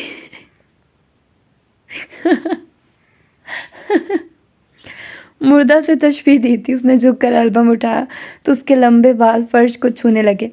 तुम ऐसी नायाब चीज़ के लायक ही नहीं हो। ऐसा क्या नायाब है इसमें? जिस लड़की ने अपना सारा बचपन एक दरख्त के नीचे गुजार दिया, वो ये कभी नहीं जान सकती कि क्या नायाब है इसमें। दरख्त के नीचे बचपन गुजारना कम से कम छोटे कपड़े पहनने वालों के साथ गुजारने से बेहतर है। किसने पहने छोटे कपड़े? अगर वो जहन में सोच रहा था तो बुलंद आवाज़ से सोच रहा था, और अगर वो बोल रहा था तो अपना पोल आप खोल रहा था। तुम्हारी फ्रेंड्स ने, वो खरगोशनियाँ। वो चौंका कि मैंने उसका जहन कैसे पढ़ लिया, जबकि अपने जहन को वो खुद ही बुलंद आवाज़ से पढ़ रहा था। Relax Jack. उसने खुद के लिए खुद के कानों में सरगोशी की, जो कि सुन ली गई। जैक। जैकी कहो खुद को। आंटी का तुम्हारा नाम हीरो पर नहीं, हीरोइन पर रखना चाहिए था। वो बगौर मेरी शक्ल देखने लगा। देखता रहा। बगौर देखते देखते वो अपने चेहरे को मेरे चेहरे की तरफ झुका रहा था। फिर उसने अपनी उंगली उठाई और मेरी नाक तक लाया, उसे नाक के करीब रख दिया। फिर एकदम उस एक उंगली के साथ उसकी बाकी 4 उंगलियां भी आ मिली, और वो 5 उंगलियां मुत्तहिद होकर मेरे नाक पर पड़ी, और मैं वहीं फर्श पर ढेर हो गई। ये मेरी उसके साथ आखिरी मुलाकात है। बस मैंने कह दिया है। क्या उम्र है तुम्हारी? उम्र? क्या? हाँ उम्र, एज। कितने साल की हो तुम? तुम क्यों पूछ रहे हो? उसकी भौहें आसमान से बातें करने की तैयारी करने लगी। क्योंकि तुम्हें देखकर ये तो लगता है कि तुम बच्ची नहीं हो, लेकिन ये यकीन नहीं होता कि बड़ी भी हो रही हो। तुम्हें भी देखकर ये तो लगता है कि तुम बड़े हो रहे हो, लेकिन ये यकीन नहीं होता कि बड़े हो रहे हो या बड़ी हो रही हो। बेख्तियार मेरे होंठ सिकुड़ गए। ओह ये क्या! मैं तो अपना कान खुजा रहा था। क्या मुसीबत है ये मोरसी बीमारियां भी ना। कानों में बाली, हाथों में कंगन, माथे झूमर कब पहनोगे? उसने सुर को तिरछा करके पूछा। उफ, मुझे अपना कान काट डालना चाहिए। नहीं, इसकी ज़बान। ये मेरी उससे पहली मुलाकात, पहली बातचीत थी। वो एक अच्छी लड़की हो सकती थी अगर उसकी ज़बान इतनी ना चलती। मैं भी उससे अच्छी तरह पेश आ सकता था अगर वो मुझे जैकी या कैंडी ना कहती। वैसे मैंने कोई कोशिश नहीं की कि वो मुझे अच्छी लगे। मैंने ये कोशिश भी नहीं की कि मैं उसे अच्छा लगूं। मुझे तो वो बोझ लगती थी जिसे उसके पैदा होते ही मेरे सर पर लाद दिया गया। बचपन की मंगनी कम से कम मेरे लिए तो किसी टेबू से कम नहीं है। खैर, तो जब मेरी उंगलियां इत्तेहादी बनकर एन उसकी नाक पर हमला आवर हुई तो वो फ़ौरन से पहले फ़र्श पर ढेर हो गई। अच्छी अदाकारा थी वो, लेकिन गलत जगह पर अपनी परफॉर्मेंस दे रही थी, क्योंकि ना उसका कमरा स्टेज था और ना मैं तमाशाई जो उसके लिए तालियां बजाता, ताकि उसके घर वालों ने भी उसकी नाक आउट होने का कोई ख्याल नोटिस नहीं लिया। चूँकि बच्चे तो आपस में लड़ते ही रहते हैं, इसलिए मेरा पंच को इतना बड़ा इशू नहीं बना। वैसे मुझे ये बात कुछ समझ ही नहीं आई कि वो सिर्फ एक पंच खाकर 2 दिन बिस्तर पर ढेर रही। वो इतनी बीमार थी कि बिस्तर से हिल नहीं सकती थी। अच्छा होता अगर वो एक दिन बीमार रहती और दूसरे दिन फौत हो जाती, लेकिन उसका फौत होने का कोई प्रोग्राम नहीं था। शायद उसे तब्दीली पसंद नहीं थी। उसे ढीठ होना पसंद था, बीमार तो हो जाना, लेकिन मरना मराना नहीं। मैंने सोचा कि मुझे उसे गैरत दिलानी चाहिए। उसे याद दिलाना चाहिए कि मरने के कितने फ़ायदे हैं। सबसे बड़ा फ़ायदा तो ये कि सुबह सुबह उठकर स्कूल नहीं जाना पड़ता। मुझे उसके रूम में जाना पड़ा। एल्बम मेरे हाथ में था। मैंने उसकी हम उम्र एक लड़की की तस्वीर उसे दिखाई जो मर चुकी थी और अपनी ज़िंदा सहेलियों के साथ ऐसे खड़ी थी जैसे वो खुद भी ज़िंदा हो। तुम अपनी फ्रेंड्स को बुलाकर ऐसी ही एक तस्वीर ले लो, इससे पहले कि तुम मर जाओ और हमें ये करना पड़े। ज़िंदा होते हुए तो तुमने कोई यादगार तस्वीर ली नहीं, कम से कम बिस्तरे मर्ग पर तुम्हारी एक तस्वीर तो यादगार होनी चाहिए। और देखो, जल्दी से फटाफट मर जाओ। ट्रस्ट मी, मरने के बड़े फ़ायदे हैं। पहला फ़ायदा तो ये कि इंसान जितना चाहे सो सकता है, कोई उठाएगा नहीं। दूसरा ये कि मम्मी, वो ज़ोर से चिल्लाई। चिल्लाओ मत, वरना तुम्हारी शक्ल इस काबिल भी नहीं रहेगी कि मरने के बाद ही तुम्हारी तस्वीर ली जा सके। मम्मी, वो फिर ज़ोर से चिल्लाई। मजबूरन मुझे उसके मुंह पर तकिया रखना पड़ा। मैंने तो मजाक में तकिया रखा था, मेरा उसे मारने का कोई इरादा नहीं था। इत्तेफाक से मर जाती तो अलग बात थी, बल्कि इससे अच्छी और क्या बात हो सकती थी। लेकिन उसने मजाक लिए बगैर मेरे बाल पकड़ लिए दोनों मुट्ठियों में। मुझे वापस जाकर स्टेज प्ले में हिस्सा लेना था और उसके लिए लंबे बाल चाहिए थे, नोचे हुए टूटे फूटे बाल नहीं। रिलैक्स, मैं बुड़बुड़ाया और इससे पहले कि मैं उंगली को उसकी नाक तक ले जाता और बाकी उंगलियों को मुत्तहिद करता, मेरा दोस्त मुझे ढूंढता हुआ कमरे में आ गया और रेसलिंग का ऐसा शानदार मुजाहिरा देखकर जहाँ खड़ा था वहीं जामद हो गया। W Jack, wow! रायन जोश से चिल्लाया। रायन के जोश ने उसमें और जोश भर दिया। उसने मेरे बालों को एक और ज़ोरदार झटका दिया और आसमान से सितारे टूट टूट कर मेरी आंखों के आगे आकर कूदने फांदने लगे। मैंने चीख मारी। रायन ने कमरे की तरफ दौड़ लगाई। वापसी में वो अपने साथ कैमरा लेता आया और डब्ल्यू जैक की फिल्म बंदी करने लगा। बंद करो कैमरा रायन, जैसे ही मैं चिल्लाया उर्वा ने और शिद्दत से मेरे बाल अपनी मुट्ठियों में जकड़ लिए। तुम मूवी बनाओ रायन, वो भी चिल्लाई और उसकी मेरे बाल खींचने के अंदाज में और शिद्दत आ गई। जैसे मामा अक्सर पापा की किसी बहुत ही गंदी शर्ट को गुस्से में हाथ से मल मल कर धोती हैं, ऐसे वो मेरे सर को बालों से पकड़ कर मल मल कर रगड़ रगड़ कर धो रही थी। धोती ही जा रही थी। आखिर कौन सी ऐसी मैल थी जो वो मेरे बालों से निकाल रही थी। मैल का तो पता नहीं निकली या नहीं, लेकिन जान ज़रूर निकलती जा रही थी कि मुझे आंटी आंटी आंटी चिल्लाना पड़ा। तकिया उसके मुंह पर रखा रहा और मेरे बाल उसके हाथ में। बाद में तकिया फर्श पर पड़ा रहा और उसके हाथों से मेरे सर के जंगल की कटाई होकर मेरे बाल उसके हाथों में। तो मेरा अंदाज़ा सही था, उसका ताल्लुक किसी वैशी कबीले से था। ये क्या किया तुमने उर्वा? आंटी ने मेरे बालों को जड़ों समेत उर्वा की मुट्ठियों से बरामद किया। मैं अपना सर पकड़कर बैठता चला गया और ऐसे कराने लगा जैसे मशीन गन के सारे राउंड मेरे सर पर खाली कर दिए गया। ओह जैक, इधर आओ बेटा, माफ़ कर दो अरवा को, ये ऐसे ही पागल हो जाती है गुस्से में। उसने तकिया मेरे मुंह पर रख दिया था, ये मुझे मार रहा था। मुझे देखकर उर्वा भी कराने लगी, बल्कि बाकायदा रोने लगी। मरी तो नहीं ना तुम? आंटी उसकी तरफ देखकर धाड़ी। जवाब में वो भी धाड़े मार मार कर रोने लगी। आंटी बस दूर मेरा सर सुलाती रही। तुमने इसे मार ही क्यों नहीं दिया बेटा? पता नहीं, आंटी ऑफर कर रही थी कि अफसोस, लेकिन मुझे अफसोस हुआ। अच्छा भला इसे कत्ल करने का मौका मिला था, मैंने गवा दिया। अब न जाने कब ऐसा नायाब लम्हा मिलेगा कि इसका गला होगा और इस गले पर मेरा पंजा। वो मकतूल हुई थी या नहीं, लेकिन मैं ज़रूर जलील होने वाला था डब्ल्यू जैक मूवी के हाथों। मुझे उस कैमरे की फिक्र थी जो राय ने जल्दी से भागकर सूटकेस में लॉक कर दिया था। सूटकेस का वो लॉक कनाडा जाकर खुला, नॉर्थ कैरोलिना के अगले ट्रिप की शर्त पर जो मुझे अफोर्ड करना था। और हाँ, मुझे ये अफोर्ड करना ही था, वरना फिर मुझे दोस्तों के हाथों होने वाली जलालत को ताउम्र अफोर्ड करते रहना था। ये मेरी उसके साथ आखिरी मुलाकात थी, ये मेरा ख्याल था। अगर टीवी पर अदाकारी करने का मौका सबको मिल जाया करे तो दुनिया भर के अम्मा अब्बा इस मौके से सबसे ज़्यादा फ़ायदा उठाएं। ऐसी जान तोड़ अदाकारी करते हैं कि औलाद जूरी बनी उन्हें अवार्ड देते देते थक जाती है। मुझे पापा को अभी एक अवार्ड देना पड़ा। क्यों? क्योंकि उनकी कार का एक्सीडेंट हो गया। कार सारी की सारी तबाह हो गई थी। यहाँ तक तो सब हकीकत है। अवार्ड तब आया जब पापा ने उस कार की तस्वीर तो भेज दी कनाडा कि मेरा एक्सीडेंट हो गया, कार तबाह हो गई है, लेकिन अपनी सलामती की नहीं भेजी कि मैं ज़िंदा सलामत ठीक ठाक हूँ। फिर फ़ोन पर अंकल से ऐसे बात की कि मैं ऐन सामने सोफे पर बैठी उन फ्रैक्चर्स को ढूंढने की कोशिश करने लगी जो उनके जिस्म पर तो थे लेकिन किसी इंसानी आंख को दिखाई नहीं दे रहे थे। उनकी वो टांगें फ्रैक्चर हो गई हैं जिन्हें हिला हिलाकर वो सोफे पर बैठे अंकल से बातें कर रहे थे। गर्दन में कॉलर फिक्स था जिसकी वजह से वो हस्बे आदत म्यूज़िक बीट पर हल्का फुल्का डांस ही कर पा रहे थे। बस मैं तो बहुत खौफ़ज़दा हो गया हूँ भाईजान। शायद अब कभी कार का सफ़र ना कर सकूँ। दिल बहुत सहमा हुआ है। सहमे हुए दिल के मालिक पापा अभी-अभी मम्मी को लॉन्ग ड्राइव पर चलने के लिए कह रहे थे।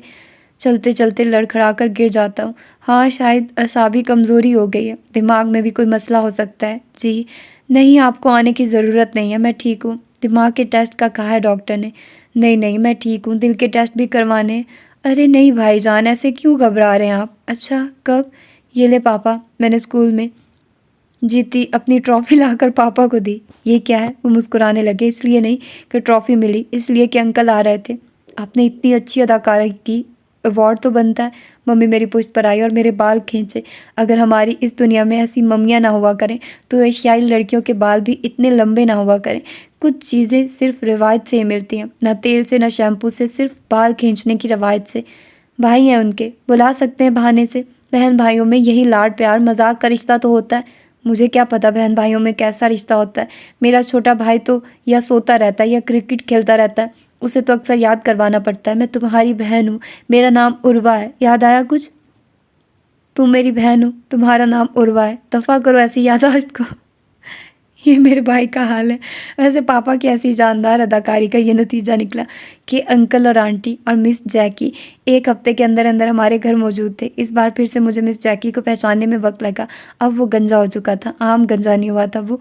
जैसे खेतों में हल चलाते हैं तो ज़मीन हो जाती है, ऐसे ही उसके सर की ज़मीन थी। मुझे ख्याल आया कि पिछली बार मैंने जो उसके बालों को जड़ों समेत उखाड़ा था, कहीं ये हल इस वजह से तो उसने अपने खेत में नहीं चलवाया चलवा लिया। अगर ऐसा है भी तो किसे परवाह है। मेरा नाक भी हर साल सर्दियों में सुर्ख होकर सूज जाता है और मुझे सांस लेने में मसला दरपेश रहता है। इस बार मेरा इरादा 2 कदम आगे रहने का था। पहले जब वो आया था तो मेरी तस्वीरें पर काफ़ी घटिया बातें बना कर गया था, इसलिए मैंने हफ्ते के अंदर अंदर अपनी तस्वीरें फ्रेम करवा कर कमरे में, पापा के रूम में और लाउंज में लगा दी थी। कोई तस्वीर नहीं थी, कुछ बुक्स भी थी जो मैंने जल्दी से लाकर अपने रूम में सजा दी थी। एक बुक को खोलकर बेड साइड टेबल पर रख दिया था, जहाँ गेम्स की सीरीज़ को नुमाया जगह डिस्प्ले कर दिया था। पहले उसने सरसरी नज़रों से लाउंज में लगी मेरी तस्वीरों को देखा, फिर वो चौंक गया था। जेलस हो गया होगा। फिर वो बाकी तस्वीरों को ज़रा और करीब जाकर देखने लगा। फिर वो मेरे कमरे में आ गया और वॉल पर लगी तस्वीरों का मुआयना करने लगा। कुछ ज़्यादा ही गौर से मुआयना कर रहा था। फिर वो इतने गौर से देखने लगा कि मुझे घबराहट होने लगी। तस्वीरें बहुत अच्छी अच्छी। कौन है ये? पता नहीं वो तस्वीर में किस चेहरे की तरफ उंगली उठाकर पूछ रहा था। कौन? ये रायना है, मेरी दोस्त, स्विमिंग चैम्पियन। अच्छा, लेकिन मैं तो इस फ़ोटोशॉप वाले का पूछ रहा हूँ। बहुत माहिर है वो अपने काम में। कभी घोड़े को करीब से जाकर देखा भी है या नहीं? हाँ, बड़ी आई घुड़सवारी करने वाली। वो ज़ोर ज़ोर से हंसने लगा और उसके सर की खेती में से गंदुम के गोशे फूट फूट कर गिरने लगे। और ज़्यादा ज़ोर से हंसता तो खरबूजे की बेल भी फूट सकती थी। देखा भी है और उसके बाल भी नोचे हैं, जड़ों समेत। उसकी हंसी एकदम थम गई और उसने दांत पर दांत जमाए। यकीनन उसे अपने सर की तकलीफ फिर से याद आ गई थी। एनीवे, तुमने वो दरख्त क्यों कटवा दिया? अंकल बता रहे थे कि तुमने बहुत ज़िद की थी उसे कटवाने की। ऐसा क्यों किया तुमने? मैं गौर से उसकी शक्ल देखने लगी। फिर मैंने अपने मुंह को ज़रा करीब किया और ज़्यादा गौर से देखना शुरू किया। उंगली को उठाकर उसके नाक के करीब किया। और क्या किया? वो चौकन्ना था। वो जानता था कि मैं पंच मारूंगी जिससे वो डॉज कर देगा, लेकिन मैंने पंच नहीं मारा, पिंच किया।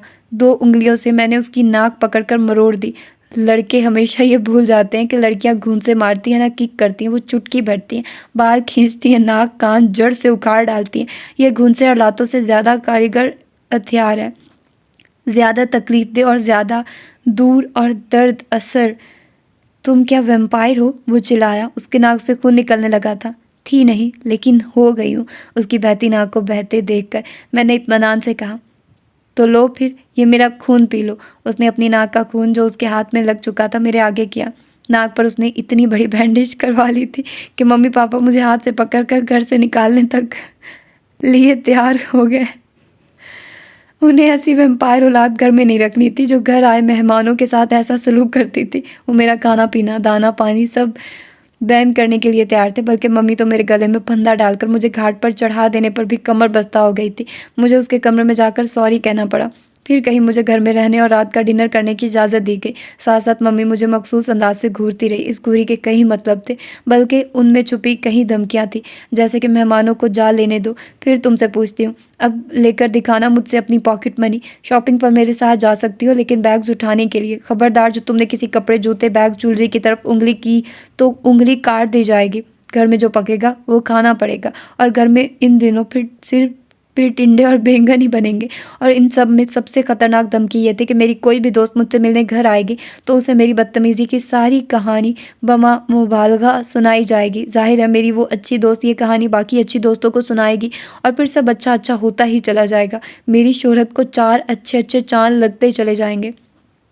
वो अगले दिन फिर मेरे कमरे में आया। जाहिर है उसे मालूम हो चुका था कि मेरी मम्मी के हाथों काटी काफ़ी इज्जत हो चुकी है, और अब वो इस इज्जत को और इज्जत देने आया था। तुम्हारे कमरे में बहुत बुक्स हैं, सोचा इनका भी जायज़ा लेना चाहिए। उसने नाक पर उंगली रखकर अपना रुख किताबों की रैक की तरफ मोड़ा। यानी वो किताबों का जायज़ा आंखों से नहीं, नाक से लेने वाला था। दिल तो चाह रहा था उसकी नाक को खींचकर हाथ ही नाक बना दूं, पर मम्मी की ज़माना माजी की घुरी ने मुझे रोक लिया। वो बुक्स की रैक के पास गया और उनके टाइटल पढ़ने लगा। फिर उसने एक किताब को निकाला और उसे सूंघा। फिर उसने अगली को सूंघा। केचप लाऊं, इन पर डालकर खा भी लो। फिर उसका सूंघना बुरा लगा। नई किताबों की खुशबू बहुत अच्छी होती है। वैसे तुम इतनी बुक्स पढ़ती हो, वाह। उसने बुक्स की रैक पर उंगली रखी और उन्हें दूर तक घसीटता ही चला गया। अच्छा हाँ, इन सब को तो मैं कब का पढ़ चुकी हूँ। मैंने बेनियाजी से कंधे झुकाए। अच्छा, मसलन ये बुक कैसी है? उसने लेट इट स्नो को मेरे आगे किया। मुझे पता था वो ये सवाल कर सकता है। मैं शॉर्ट नोटिस पर ये सब बुक्स उठाकर स्टोर से लाई थी। गूगल से मैंने इन सब की समरी पढ़ ली थी। अच्छी है। मैंने कहा, ये कहना भूल रही हूँ कि समरी पढ़ने में और किताब पढ़ने में बहुत फ़र्क होता है। कितनी अच्छी है? उसने नाक पर उंगली रखकर अपना चेहरा मेरी तरफ घुमाया। अब वो सारे काम नाक से ही करने वाला था ना।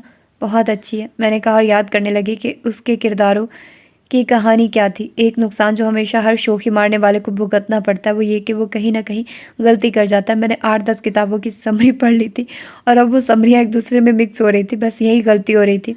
मुझे ये किताब अच्छी लग रही है, लेकिन मैं हर किताब नहीं पढ़ता। वैसे ये जॉबली ये क्या है इसमें? उसने वर्गर्दानी करते हुए पूछा। चौबली, सारी समरियाँ जो मेरे जहन में गड़बड़ हो रही थी उनमें से मैं चौबली को ढूंढने लगी। मिल जा चौबली, मिल जा। ओह क्यूट, वो बुड़बुड़ाया, जो मैंने सुन लिया और फ़ौरन बोली, yes yes, cute cute cute cat. मुझे याद आ गया था जोबली एक बिल्ली का नाम है, और जोबली हो ही क्या सकती है? कैट? कैट? जोबली बिल्ली है? उसने नाक से खुली किताब पर गौर किया, फिर अपनी नाक को सफ़े पर टिका दिया और फिर सर उठाकर अपनी नाक से मुझे ताड़ा। तुम खुद पढ़ लो, ये कहना ज़्यादा महफूज था, इसलिए मैंने कह दिया। उसने सारी किताबों के रैक से निकाला और उन सब के पहले सफ़े मेरे सामने किए। ये सब किताबें एक ही दिन खरीदी गई हैं। ये देखो स्टैम्प, स्टोर का नाम और तारीख, हमारे आने से ठीक 1 दिन पहले। तुमने 2 दिन में पूरी 20 किताबें पढ़ ली। तुमने गनीज बुक रिकॉर्ड को ट्राई किया? तुम्हें ज़रूर अपनी एंट्री वहाँ भेजनी चाहिए। एंट्री भेजने के लिए मुझे तुम्हारे मशवरे की ज़रूरत नहीं है। मशवरा तो अकल वाले लेते हैं, जो तुम्हारे पास है नहीं। वैसे तुमने ये सब क्यों किया जॉबली? उसने अपनी नाक की बड़ी सारी बैंडेज को झटके से उतार दिया और नाक समेत मुस्कुराने लगा। मैं अपनी एक्स रेज आंखों से उसे घूर रही थी। उसकी नाक तो बिल्कुल ठीक थी। मुझे मुतासिर करने के लिए वो अपनी चेक शर्ट के बाजू अनफोल्ड करने लगा। मेरा दिल चाहा कि मैं एक बार फिर उससे उसकी नाक को फोल्ड कर दूं। मैं तुमसे मुतासिर ज़रूर हो जाता मिस जॉबली, अगर मुझे किताबी कीड़े अच्छे लगते। अब वो अपने सर के खेत में हल, मेरा मतलब हाथ चलाने लगा था। तुम्हें मुतासिर करना, माई फुट। तो फिर ये बुक्स क्यों रखी हैं यहाँ? ये सब मैं पढ़ने के लिए लाई थी। मैं इतनी ही बुक्स पढ़ती हूँ हर हफ्ते। तुमने कहा तुम ये सब पढ़ चुकी हो। मैंने कब कहा ये? मैंने कहा मुझे ये बुक्स पढ़नी है। ओह, ये तो मैं भूल ही गया था कि तुम झूठ भी बोल सकती हो। अगर जोबली को मालूम हुआ कि उसे बिल्ली बना दिया गया है तो वो यकीनन नाराज़ होगी, क्योंकि वो एक लड़की है। अच्छा छोड़ो, मुंह खोलो अपना, दांत दिखाओ। टॉवल से ड्राई करती हो या ड्रायर से? लास्ट टाइम भी मुझे याद नहीं रहा था। तुम्हारे दांत देखना, अब दिखा दो, जल्दी करो। और ये वो सबसे ख़राब बात थी जो उसने की थी। ताज़ा ताज़ा ब्रश किए ठंडे बेदांतों पर गरम ड्रायर क्या काम करता है ये वही जानता है जिसने ये किया हो। मेरे दांत तो वैसे भी हसास थे। खोलो, मुंह दिखाओ दांत। टूथ पॉलिश ठीक से यूज़ करती हो ना, या शू पॉलिश करती हो? बकवास बंद करो अपनी, मैं चिल्लाई। वो भी चिल्लाया लेकिन कहका लगाकर और अपनी नाक पर बैंडेज ठोंक कर चला गया। मैं मर जाऊंगी, इससे शादी नहीं करूंगी। पापा अंकल को अपने साथ कनाडा ले जाने आए थे। उन्हें लगता था कि ऐसे वो जल्दी ठीक हो जाएंगे, जबकि मुझे अंकल कहीं से भी बीमार नहीं लगते थे। जब वो बीमार थे ही नहीं तो ठीक कैसे होंगे? मुझे तो कुछ कुछ अंकल में भी उर्वा का असर लगता था। बाद में अंकल ने अपनी बेटी को भी बुला लिया, जिसे वो बहुत मिस कर रहे थे। इस मिस में था ही क्या जिसे मिस किया जाए, बल्कि उसके तो दिमाग में सब मिस मिस था। तुम यहाँ सारी ज़िंदगी के लिए रहने आई हो? मैंने उसके सामान को देखकर कहा। माई फुट, यहाँ रहना? मैं सिर्फ अपने पापा के लिए आई हूँ, इतना सामान लेकर। इस सामान को रखने के लिए हमारे पास बड़े बड़े कमरे नहीं हैं। तुम्हें लगता है कि हमारा घर कोई होटल है जहाँ तुम्हें कमरे के ड्रेस रूम भी मिलेगा? हमारे कपड़े बड़े बड़े होते हैं ना, छोटे छोटे नहीं होते। तो बड़े बड़े कपड़े बड़ा सामान ही लगते हैं। चुन्ने मुन्ने हो तो एक छोटे से बैग में आ जाए। अगर ड्रेस रूम नहीं भी है तो तुम रेड रूम खाली कर देना। ओह आई सी, रेड रूम यानी चूहा खाना। तुम पापा को चूहा कह रही हो? पापा पापा, मैं चिल्लाया। बंद करो ये ड्रामा। जब तुम इस मोटू को लेकर हमारे घर आए थे तो हमने तो नहीं कहा था कि उस सांड को लेकर निकल जाओ हमारे घर से? पूरे महीने का राशन वो एक हफ्ते में खा गया था। मैंने उसकी ज़बान की रफ्तार को देखा। वो बहुत ज़्यादा ज़बान दराज थी। एक तो ये वजह थी कि मुझे वो बहुत ही ज़्यादा बुरी लगती थी, इतनी बुरी कि मैं उसे अपने घर से चंद किलोमीटर दूर वाक़ई ठंडे पानी की जमी हुई झील में फेंकने के लिए तैयार था, और झील पर पहरा देने के लिए भी तैयार था कि वो कहीं जोबली की तरह खुद से ही बाहर निकलकर अपनी जान न बचा ले। वो निकले तो मैं उसे फिर से धक्का दे दूँ। उसका निकलना मेरा धक्का उसका निकलना। एक दूसरी वजह ये थी कि जब वो गुस्से में तेज़ आवाज़ में बोलती थी तो उसकी आंखें टेढ़ी हो जाती थी, और मुझे उससे थोड़ा सा खौफ महसूस होने लगता था कि कहीं वाकई वो विच तो नहीं, खून तो नहीं पीती हम इंसानों का। मैं अपने अंकल के घर रहने आई हूँ, तुम्हारे नहीं। तुम्हारे अंकल मेरे पापा हैं, लेकिन तुम उनके सिर्फ बेटे नहीं हो। कभी बेटी कभी बेटा, कभी जैक कभी जैकी। वैसे आजकल तुम क्या हो? ओह, वो मेरे इन नामों पर तंज कर रही थी जो मामा मुझे बहुत प्यार से देती है। I love my mom. आजकल मैं जैकी चिन। मैंने जैकी चिन की तरह कराटे का एक बार उसकी गर्दन पर किया, बस इतना ही, और उसने नेक कॉलर पहन लिया। मैं डॉक्टर के पास गया और उनसे उसकी गर्दन के हालात डिस्कस किए। नेक कॉलर की तो बिल्कुल कोई ज़रूरत नहीं थी, वो तो बिल्कुल ठीक है। उन्होंने कॉलर क्यों पहना है? डॉक्टर पूछ रहे थे। ताकि मेरी गर्दन ठीक ना रहे। मैंने अपनी गर्दन को मसला। मैं डॉक्टर से पूछ आया हूँ, तुम ये ड्रामा बंद करो, उतारो ये नेक कॉलर। मैं घर आया और सीधा उसके पास गया। उसने नेक कॉलर तो नहीं उतारा, लेकिन अपने हलक से एक दिलदोज चीख मुंह के रास्ते सारे घर में उतार दी। मामा भागी हुई लाउंज में आई। अभी मेरी नज़र मामा की शक्ल पर पड़ी ही थी, और मामा की नज़रों के ताक़ुब में वहाँ उस तरफ आई थी जिस तरफ वो अभी, हाँ बिल्कुल अभी खड़ी थी। लेकिन अब वो वहाँ खड़ी नहीं थी, वो फर्श पर पड़ी थी। वो बेहोश हो चुकी थी। मुझे 6 दिन घर से बाहर रहना पड़ा। मैं सारी ज़िंदगी घर से बाहर रह सकता था अगर वो मेरे मामा पापा मेरा कमरा घर में से निकाल कर मेरे मुंह पर ना दे मारते। मेरे मुंह पर दे मारते। फ्रिज से कुछ फल और अपने वॉलेट से कुछ पैसे भी। तेज़ बारिश में मैं घर से बाहर खड़ा रहा और खिड़कियां बजाता रहा, लेकिन कुछ देर बाद जब दरवाज़ा खुला तो बाहर क्या आया? मेरा रेन कोट।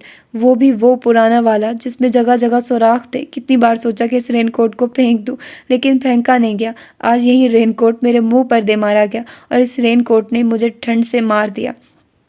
ये होता है सुस्ती का अंजाम। अब कहाँ जाता, क्या करता? मैंने तो सिर्फ सच बोलना चाहा था कि उसे नेक कॉलर की ज़रूरत नहीं है। क्या सच बोलने की इतनी बड़ी सज़ा मिलती है? ठीक है, मैं इस सज़ा को भुगतने के लिए तैयार हूँ। मैंने सुराख ज़दा रेन कोट पहन लिया और ऐसी दुखियारी रात को अपने दोस्तों के दरवाज़ों को बजाता रहा। क्यों ना मूवी देखी जाए? मैं माइकल के घर के बाहर खड़ा काँप रहा था। दांत खाली घर की खिड़कियों की तरह बज रहे थे।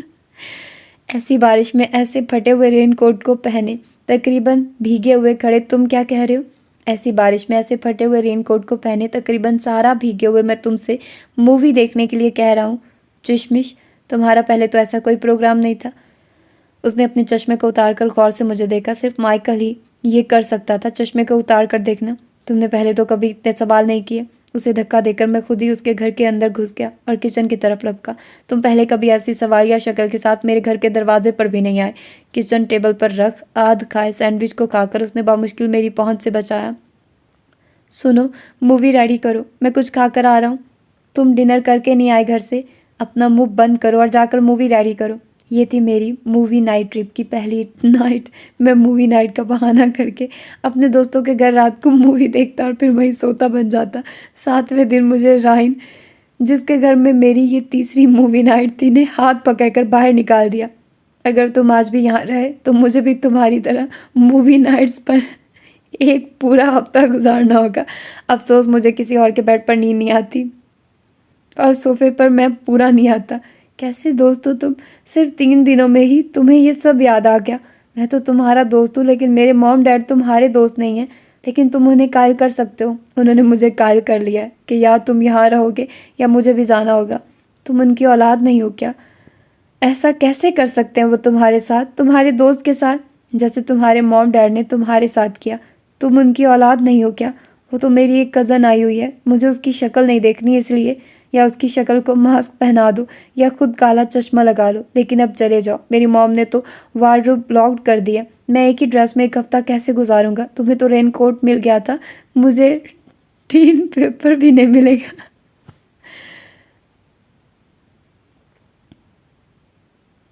डेनिस ठीक कहता है, तुम किसी काम के नहीं हो। डेनिस मुझे भी ठीक कह गया है कि इसे किक मारकर बाहर करूं, इससे पहले कि मैं राइन मोटू की डायनासोर साइज किक खाता। मुझे घर वापस आना पड़ा। वो किचन टेबल पर बैठी सेब खा रही थी और मुझे देखकर ऐसे मुस्कुरा रही थी जैसे उसे दुनिया में कोई गम नहीं। उसे कोई गम हो भी नहीं सकता था, क्योंकि सारे गम उसने मेरी तरफ मुंतकिल कर दिए थे। इतने दिन तुम कहाँ रहे जैक लॉस्ट किंग? इतने दिन मैं खुश रहा बहुत। उर्वा दी क्यूट क्वीन। तुम मुझे क्वीन कह रहे हो? लगता है दिमाग का इलाज काफ़ी अच्छा हो गया। बारिश तुम्हारे लिए फ़ायदेमंद साबित हुई है। फिलहाल मैं उससे उलझ नहीं सकता था, उससे सिर्फ सॉरी कह सकता था, और उसे सॉरी कहा भी। फिर कहीं जाकर उसका नेक कॉलर उतरा। पापा को मुझ पर एतबार नहीं था। वो हर रोज़ सुबह मेरे कमरे में आते, मुझे मखसूस अंदाज से घूरते, क्योंकि अभी हाल ही में मैं मूवी नाइट ट्रिप से वापस आया था, इसलिए मैं इस घुरी से डर जाता। मैं अंकल के कमरे में जाता, उनका हाल पूछता, उनसे हल्की फुल्की बातें करता, अक्सर उन्हें अपने साथ चहलकदमी के लिए ले जाता और उससे दूर ही रहता। जैसा कि मामा ने कहा था, उर्वा से दूर रहना वरना हमसे भी दूर हो जाना। मामा पापा से दूर होने का मतलब था सुबह के नाश्ते, रात के खाने, अपने रूम, उस रूम के बाथरूम और पापा के वॉलेट में मौजूद पैसों से दूर रहना। इतनी सारी चीज़ों से दूर रहने से बेहतर था कि मैं उससे दूर रह लेता। अक्सर वो मुझे देखते ही अपनी गर्दन मसलने लगती थी। ये डिनर टेबल पर होता, उसकी गर्दन में दर्द होने लगता। वो मामा से किसी बाम का पूछने लगती, फिर वो करा कर एक एक नवाला खाती। पापा मुझे घूरते। मुझे अफसोस होता, बहुत अफसोस होता। मुझे एक कारी वार करना चाहिए था कि उसकी गर्दन ही टूट जाती, ना होती गर्दन, ना निकलती। आह करा। और वक्त गुजर चुका था। इसीलिए कहा जाता है, जो काम वक्त पर ना हो सके फिर वो कभी नहीं होता। उसकी गर्दन तोड़ने वाला काम भी फिर कभी नहीं हुआ। लेकिन घर में एक मोटा हो तो 2-3 और मोटू निकल ही आते हैं। जो सांड उसके घर से सारा राशन खा आया था, उसी सांड की एक छोटी 12 साल की मोटी बहन भी थी, जो जब हमारे घर आती हमारे फूड पर किसी आफत की तरह टूट पड़ती। आंटी, मैं यहाँ से गुजर रही थी कि बेकिंग की खुशबू ने मुझे रोक लिया। मम्मी का गुलाबी रंग पीला पड़ जाता। हाँ बेटा, मैं आज केक और कुकीज़ बेक कर रही हूँ। मामा जानती थी वो झूठ नहीं बोल रही। मामा हफ्ते में एक दिन केक, कुकीज़ और ब्रेड बेक करती। वो ठीक उसी दिन घर आती। मामा ने दिन बदल कर भी देखे, पर कोई फ़ायदा नहीं हुआ। जैसे टॉम एंड जेरी में जेरी चीज़ की खुशबू पर सोता हुआ भी चीज़ के पास पहुंच जाता है, ठीक ऐसे ही वो शहर के किसी भी हिस्से में होती। वो ठीक उसी जगह पहुंच जाती जहाँ कुछ पक रहा होता, और जहाँ से पका हुआ उससे मिल भी जाता। क्या तुम मामा को बता कर आई हो? अपनी कुकीज़ उसकी पहुंच से बचाने के लिए मामा हर बार ये कमज़ोर सा जवाब तलाश करती कि शायद उसे घर जाने की जल्दी होगी। मैंने साइकिल शेड में पार्क कर दी है। मॉम को मैं फ़ोन कर देती हूँ। वैसे भी मॉम को मेरी कोई परवाह नहीं है। उनके ख्याल में जब मैं कमज़ोर हो जाऊँगी तब भी अच्छी बच्ची होंगी। मैं उन्हें बताना चाहती हूँ कि वज़नी लोग भी अच्छे हो सकते हैं। आप जानती हैं, मैं शुरू से भागी रही हूँ। अगर दुनिया में 80% तादाद ऐसे लोगों की है जो फिट है, तो मुझे उन 80 लोगों का हिस्सा नहीं बनना। मेरी एक अलग पहचान होनी चाहिए। आप क्या कहती हैं आंटी? तुम्हारी तरह और भी बहुत लोग मोटे हैं। ये तुम्हारी अलग पहचान तो नहीं हुई ना? मैं 1000 भेड़ों में होने की निस्बत 10 भेड़ियों में होना पसंद करूँगी। लेकिन भेड़ों को पसंद किया जाता है मोना। मैं नापसंद किए जाने के लिए तैयार हूँ। गोश्त का गोला अपने बाजू को लहरा कर कहता। मामा को नाचार उसके आगे सब रखना पड़ता। वैसे भी मामा और हम सब जान गए थे कि मोना अपने मोटा होने के कई जवाब तलाश कर लेता। मोटा और हम सब जान गए थे कि मोटा अपने मोटा होने के कई जवाब तलाश कर लेता है। वो खाने के कार खैर पर ऐसी ऐसी दलीलें देता है कि 80% फिट अवाम इन दलाल का मुकाबला नहीं कर सकती। सो लेट मोटोज मोर मोटोज। अब जब उसने हमारा नमक खा ही लिया था तो उसे हलाल भी करवाना चाहिए था। मैं उसे अपने साथ स्टोर ले गया। जो जो उसने कहा उसे खाने के लिए लेकर दिया।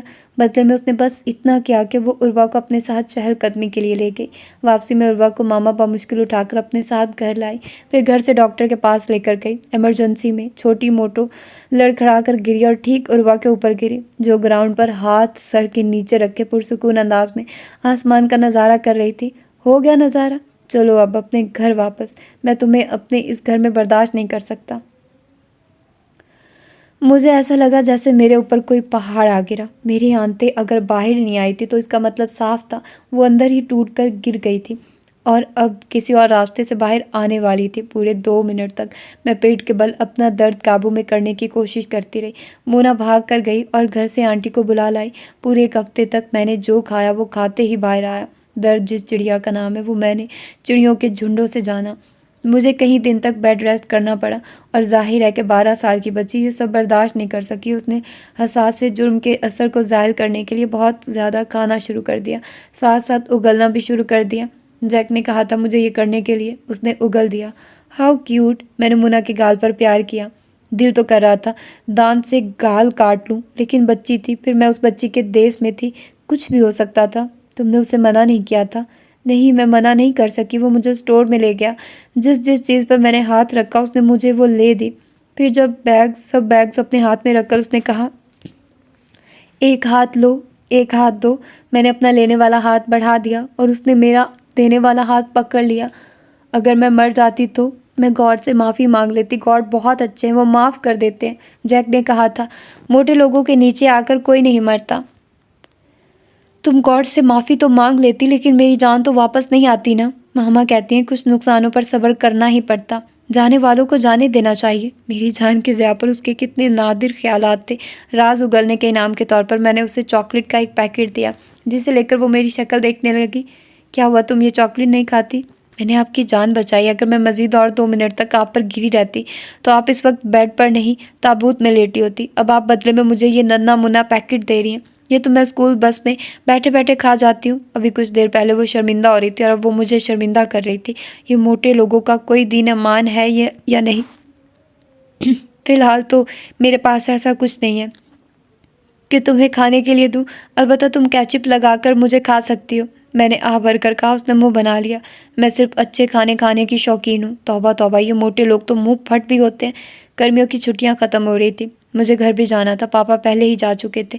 जिस दिन मेरी फ़्लाइट थी उस दिन मैंने कुछ वक्त जैक के कमरे में गुजारा। जैक कॉलेज जा चुका था। कमरे में कोई नहीं था, लेकिन कमरे में और भी बहुत कुछ था। वार्डरोब में कपड़े, कपड़ों में महंगे कपड़े और महंगे कपड़ों में उसके पसंदीदा कपड़े।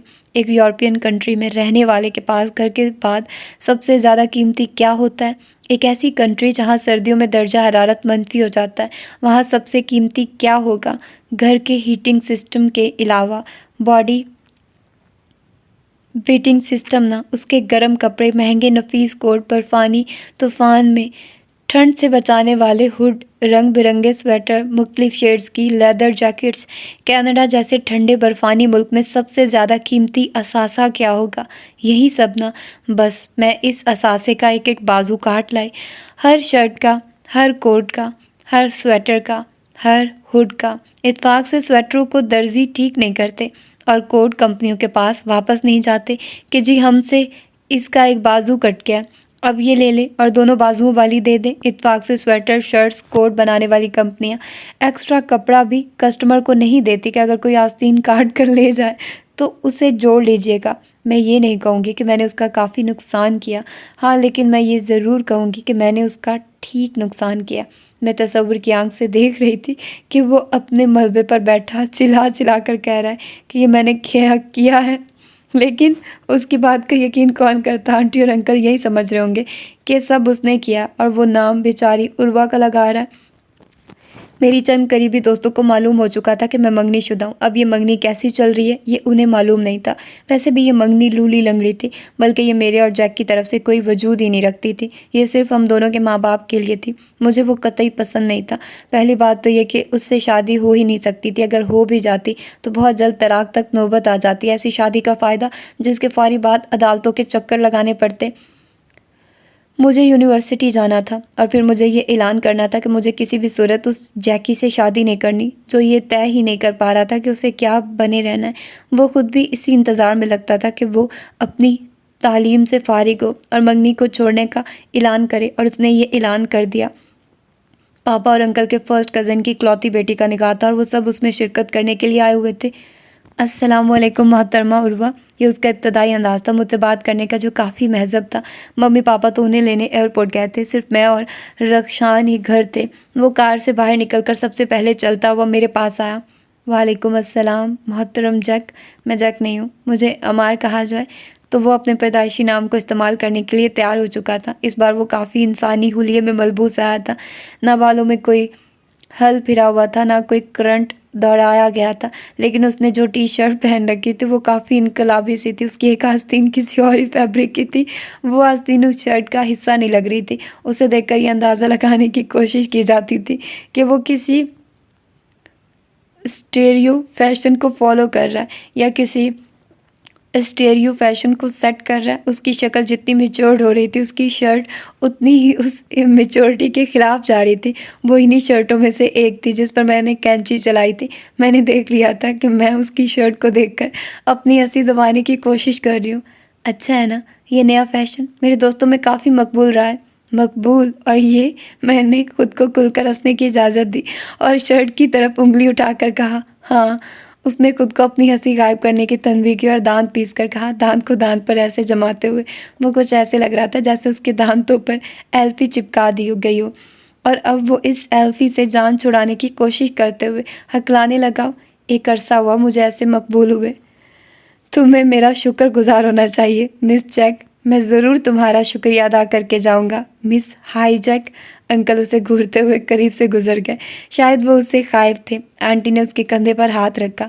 यहाँ आने से पहले जो लेक्चर तुम्हें मिल चुके हैं उसे याद रखना। गो आंटी ने सरगोशी की थी, लेकिन आंटी को किसी ने बताया नहीं था कि वो भी अपने बेटे की तरह बुलंद आवाज़ में सरगोशी करती है।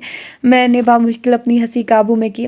कितना अच्छा लगता है जब लड़कों को लड़कियों के सामने डांट पड़ती है, उन्हें फटकारा जाता है, उन्हें उल्लू गधा कहा जाता है। अब वो लड़का अपने स्कूल के थिएटर का जॉनी डीप रहा हो या रेसलिंग रिंग का होगन, लड़कियों के सामने वो फुस फंसा कर ज़ीरो हो जाता है। मुझे तो तुम्हारी वही हैसियत वही पुरानी की पुरानी लग रही है। मेरा इशारा आंटी की सरगोशी की तरफ था जिसमें वो चुपके से उसे फिटकार गई थी। देखिए, तुम्हारी शक्ल मुझे नई नहीं लग रही है। क्या करती रहती हो तुम अपनी शक्ल के साथ? पहले अच्छी खासी लोमड़ी जैसी लगती थी, अब एकदम से छिपकली सी हो गई हो। दीवारों पर रिंग कर तुम्हारे हाथ भी ख़राब हो गए। अगर तुम्हें जानवरों में इंटरेस्ट है तो कोई अच्छा जानवर बनो, जैसे चिमगादड़।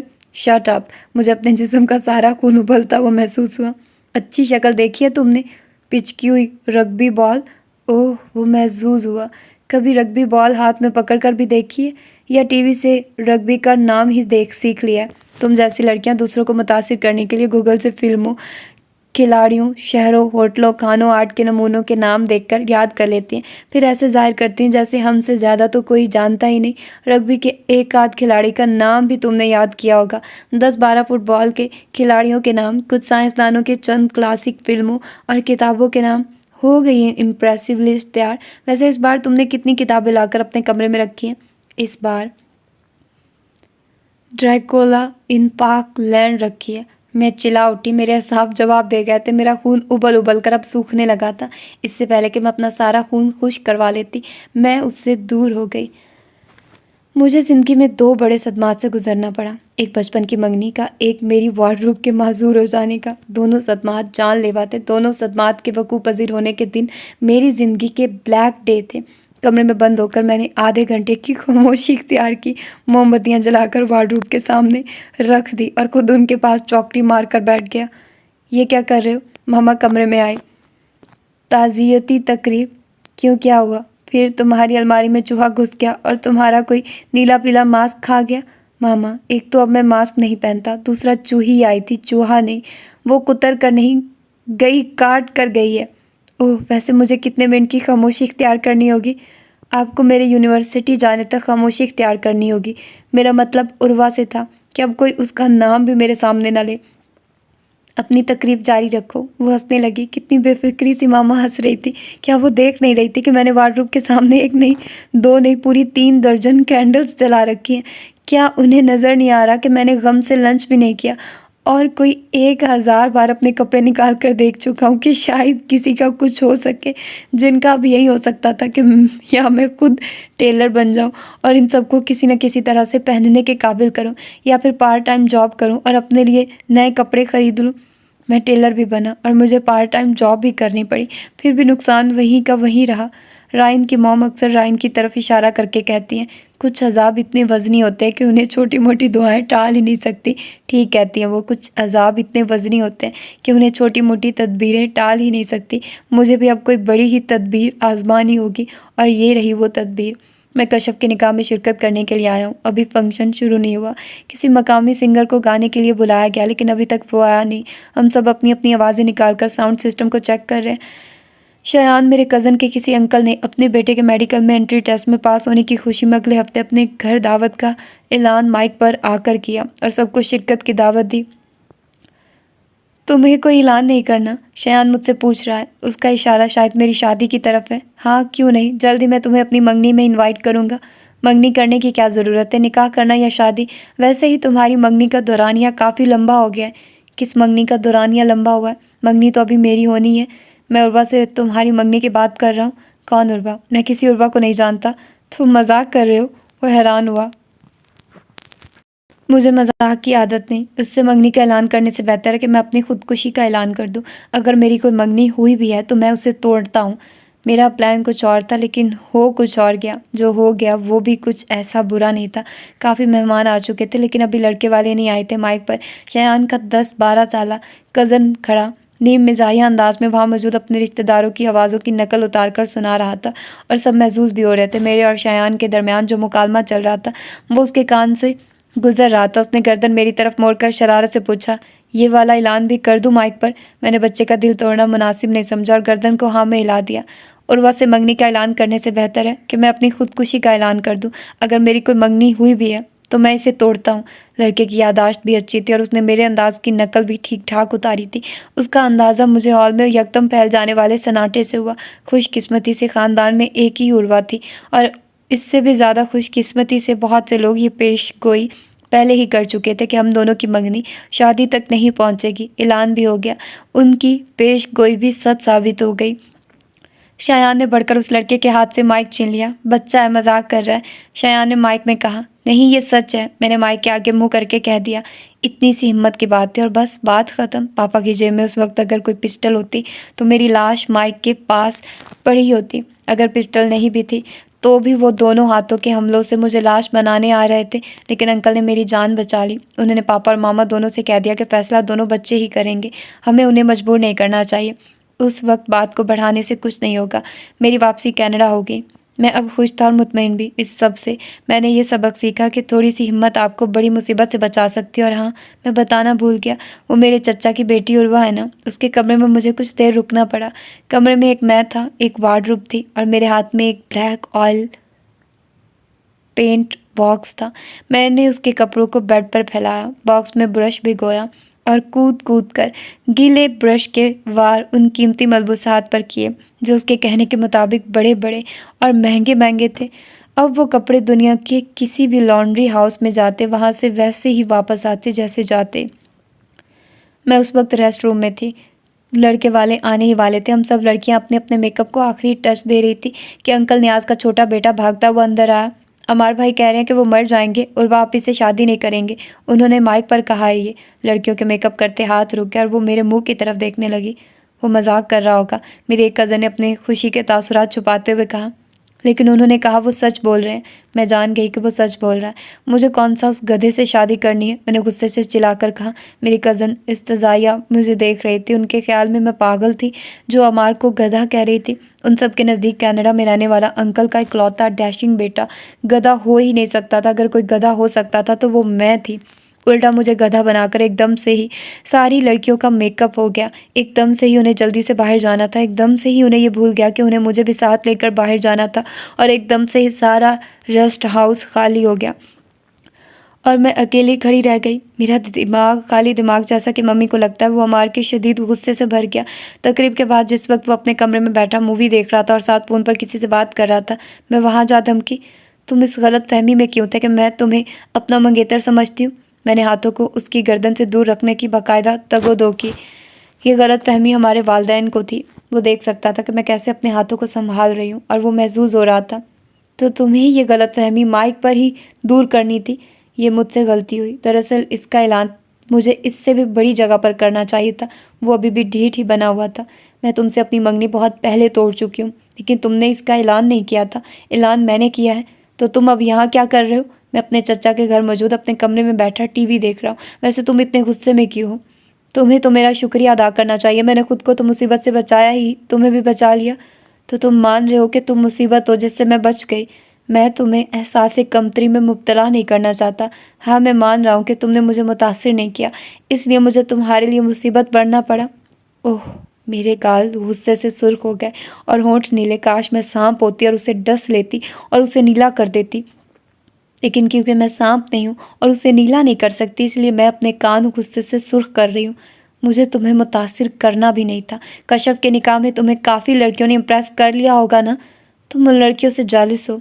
मैं हर लड़की से जालिस हुआ करती थी कि वो क्यों इतनी खुशकिस्मत है कि तुम जैसा लड़का उनका मंगेतर नहीं है। लेकिन अब हर लड़की मुझसे जालिस हुआ करेगी। मैं कह कर जाने लगी। तुम्हें ये दुख तो होगा कि मुझ जैसे हैंडसम लड़के ने तुम्हें छोड़ दिया। दुख? हाँ, बहुत दुख था। लेकिन पहले कि तुम जैसे अब नॉर्मल लड़के से मेरे माँ बाप ने मेरा रिश्ता तय कर दिया। तो तुम खुद को नॉर्मल समझती हो। तुम्हें तो काफ़ी दुख हो रहा है अपने अब नॉर्मल होने के बारे में सुनकर। इनफैक्ट तुम्हें ये बुरा लग रहा है कि मैंने तुम्हें घास नहीं डाली। घास चढ़ने से तो तुम्हें ही फुर्सत नहीं थी। अब जाओ, मुझे गुस्सा ना दिलाओ, वरना तुम्हें सज़ा देने के लिए मैं इस रिश्ते के लिए हाँ भी कह सकता हूँ। लेकिन ये सज़ा साथ मुझे भी भुगतनी होगी। हाँ, ये सज़ा तुम्हें ही भुगतनी होगी। ये वो ख्याल था जो मेरे जहन में आया और फिर कभी जहन से निकला ही नहीं। मुझे डर था कि जैसे ही हम लोग कनाडा वापस आएंगे, मामा पापा दोनों मुझ पर हमला कर देंगे। लेकिन ऐसा कुछ नहीं हुआ। दोनों का रवैया बहुत अच्छा रहा। बल्कि एक दिन तो उन्होंने मुझे कहा कि तुम हमें अपने फ़ैसले से आगाह कर देना, लेकिन पहले अच्छी तरह से सोच लेना। को मैं अपने फ़ैसले से वहाँ सबको आगाह कर चुका था और बहुत हल्का-फुल्का था। प्लस मुझे मज़ीद सोचने की ज़रूरत नहीं थी। लेकिन फिर से एकदम से जैसे मुझ पर बहुत वज़नी बोझ आ गिरा। यानी अभी मुझे फिर से सोचना है। ठीक है, मैं सोच लेता हूँ। कल रात सोचूंगा। कल मैं फ्री हूँ। कल की रात आई तो मैंने सोचा कि आज कल मेरे एग्ज़ाम्स चल रहे हैं, मुझे एग्ज़ाम्स के बाद सोचना चाहिए। एग्ज़ाम्स के बाद मुझे ख्याल आया कि ये मेरी एन्जॉयमेंट के दिन है। मुझे हर चीज़ भुलाकर सिर्फ एन्जॉय करना चाहिए। एन्जॉयमेंट के दिन ख़त्म हो गए तो फिर से क्लासेस शुरू हो गई और मैं स्टडी में बिज़ी हो गया। फिर से एग्ज़ाम्स आ गए और यूनिवर्सिटी के आखिरी साल की टफ़ स्टडी शुरू हो गई।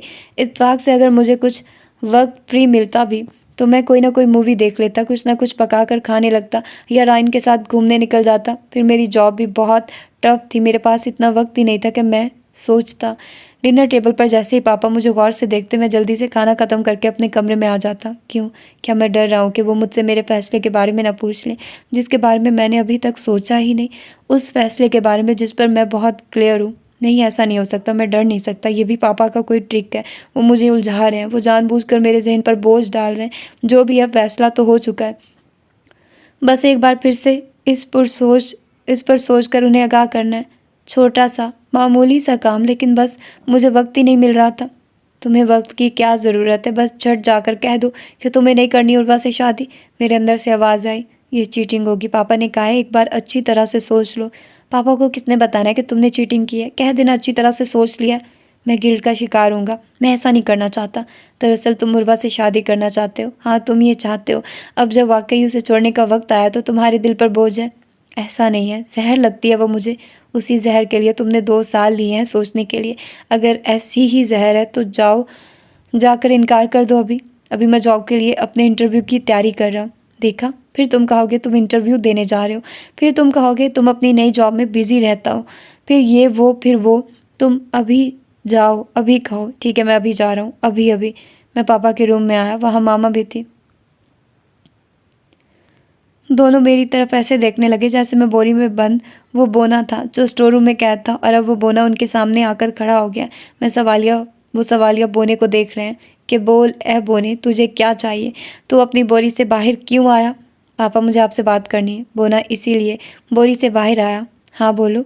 वो मुझे आपकी गाड़ी चाहिए, कल मेरा इंटरव्यू है। क्या मैं तुम्हें ड्रॉप कर दूँ? मैं खुद चला जाऊँगा। अपनी बात कह देने के बाद भी जब मैं वहाँ से नहीं गया तो पापा ने पूछा, और कुछ कहना है तुम्हें? नहीं। आपको ऐसा क्यों लगा? तुम्हारी शक्ल पर लिखा है कि तुम्हें कुछ कहना है। नहीं, मुझे कुछ नहीं कहना। मैं अपने कमरे में आकर अपना सर पकड़ कर बैठ गया। ये मैंने क्या किया? सामने मिरर में मेरा अक्स मुझ पर कह के लगा रहा था, मैं नफ्सियाती डॉक्टर के पास जाना चाहता हूँ। ज़रूर मेरे दिमाग के साथ कुछ मसला है। तुम्हारे दिमाग नहीं, दिल के साथ मसला है। मैंने अपने कान बंद किया और इंटरव्यू के लिए अपनी फ़ाइल तैयार करने लगा, जो तैयार ही थी। लेकिन उसे फिर से तैयार करने में क्या मसला था? कहीं कोई मसला नहीं था तो फिर मसला था कहाँ? मेरा इंटरव्यू हो गया, मुझे जॉब मिल गई। पापा अब रोज़ मेरी शक्ल की तरफ देखते हैं। आप ऐसे मुझे क्यों देखते हैं? क्या तुम्हें मुझसे कुछ कहना है? आप बहुत अच्छे हैं, मुझे यही कहना है। इतना कहकर मैं खिसक गया, और क्यों खिसक गया ये भी मालूम नहीं कर सका। अब जब जब मैं पापा को और पापा और मुझे देखते हैं, मुझे यही लगता है कि अभी वो मुझसे कहेंगे, तुम्हें कुछ कहना है ना? कह दो। लेकिन तुम डर किस बात से रहे हो? मेरे अंदर से आवाज़ आई। क्या मैं किसी बात से डर रहा हूँ? मैंने खुद से पूछा। तुम्हारे अंकल उर्वा की शादी करना चाहते हैं। पापा कमरे में आया और फ़ौरन से कह दिया, ओह, तो ये वो बात थी जिससे मैं डर रहा था। उर्वा की शादी से, यानी मुझसे उसकी शादी ना होने से, प्लस किसी और से हो जाने से। इन दोनों बातों से मैं डर रहा था। नहीं, ऐसा नहीं हो सकता, कभी नहीं। वो तो मुझे नट लगती है, कड़वा अखरोट। तुम अपना फ़ैसला बताओ। तुम मुझसे शादी करना चाहते हो या नहीं, ताकि वो कहीं और कर सके? अंकल ने उर्वा से पूछ लिया। पता नहीं कैसे मेरी ज़बान से ये निकल गया। उफ़, मेरी ज़बान कैसे स्लिप हो जाती है ना। तुम उर्वा को छोड़ो, अब तुम अपनी बात करो। मेरी बात? हाँ, तुम्हारी बात। क्या तुम दो हार सुनने लगे हो? 2 बार सुनने लगे हो? बहरे हो गए हो तुम क्या? पापा पता नहीं क्या क्या कह रहे हैं, मुझे तो कुछ सुनाई नहीं दे रहा। सुन रहे हो मुझे? पापा ने मेरी आंखों के सामने अपना हाथ लहराया। मेरी बात यह है कि जो उर्वा का फ़ैसला होगा वो मुझे मंजूर होगा। मुझे अपनी ज़बान को काट डालना चाहिए। ऐसी स्लिपिंग टंग को रख कर क्या करना? अच्छा। पापा ने घूर कर मुझे देखा और फिर वो मुस्कुराने लगे। ये पापा आखिर क्यों मुस्कुरा रहे हैं? अरे मैं भी मुस्कुरा रहा हूँ, लेकिन क्यों? ओह मेरे खुदा, ये मैंने क्या कर दिया? अपने ड्रेसेस का गम मैंने कैसे कम किया, ये मैं ही जानती हूँ। मेरा ख्याल था वो बड़ा हो गया होगा, लेकिन कश्यप की निगाह में उसने जो किया, उसने उसकी सारी तमीज़ बदतमीज़ी में बदल दी। यहाँ तक भी सब ठीक था। अच्छा ही हुआ कि उसने मंगनी तोड़ दी। उसमें मंगेतर बने रहने की सलाहियत ही नहीं थी। था क्या उसमें? मैं बहुत मुतमईन हूँ। मम्मी मेरे रूम में आई और उन्होंने मुझसे कहा, तुम्हें अमार पसंद नहीं है? नहीं। मैंने फ़ौरन कहा, ठीक है, तुम यूनिवर्सिटी जाओ, अपनी स्टडी मुकम्मल करो, फिर हमें सोच कर बता देना। लेकिन मैं बता चुकी हूँ, अभी नहीं, अभी तुम छोटी हो। इससे ज़्यादा छोटी थी जब आपने मेरी मंगनी कर दी थी। अब तो काफ़ी बड़ी हो चुकी हूँ। अब मंगनी ख़त्म कर दे। होगा वही जो तुम चाहोगी। कोई ज़बरदस्ती नहीं होगी। हमने अपनी तरफ से अच्छा फ़ैसला किया था, लेकिन खैर, तुम वक्त लो। वक्त लेने से क्या होगा? वक्त और तजुर्बे से बहुत सी बातें समझ आ जाती हैं, और बहुत से लोग अच्छे लगने लगते हैं। अच्छा, और वो? मैंने दिल में सोचा। मैंने रायना को बता दिया कि मेरी मंगनी टूटने ही वाली है बस। गुड, मुबारक हो। उसने दांत निकाले जो मुझे बहुत बुरे लगे। किसी की मंगनी टूट रही है और तुम मुबारकबाद दे रही हो? तो और क्या कहूँ? तुम्हें वो पसंद नहीं, तुम मुझसे नफ़रत करती हो। ऐसे इंसान से जान छूटने पर तुम्हें मुबारकबाद दूँ ना? ना दो। हमारे यहाँ ये रिवायत नहीं है कि मंगनी टूटने पर मुबारकबाद दी जाए। मुझ पर अभी अभी ये वारिद हुआ था कि हमारे यहाँ ये रिवायत है। रिवायत? वो बुड़बड़ाने लगी और उसका मुंह बन गया। बना रहे, कम से कम उसे बात करने की तमीज़ होनी चाहिए। चंद दिन गुजरे तो यही रायना अपने कज़न के बारे में मुझे बताने लगी। मैं जानती थी उसके कज़न को मिल चुकी थी उससे। ये तुम्हें बहुत पसंद करता है। सारी बात बताकर उसने अपनी तरफ से बहुत सरप्राइज़ देने वाले अंदाज से मेरे कान में सरगोशी की।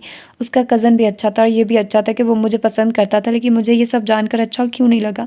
हैरत अंगेज़ तौर पर मैंने फ़ौरन रायना के कज़न को मुस्तरद कर दिया। तुम अमार को पसंद करती हो ना? नहीं, मुझे नफ़रत है उससे। फिर मेरे कज़न के लिए इनकार क्यों कर रही हो? क्योंकि तुम्हारा कज़न मुझे पसंद नहीं। मेरे कज़न में ऐसी क्या खामी है? खामी का मुझे नहीं मालूम, बस वो मुझे अच्छा नहीं लगा।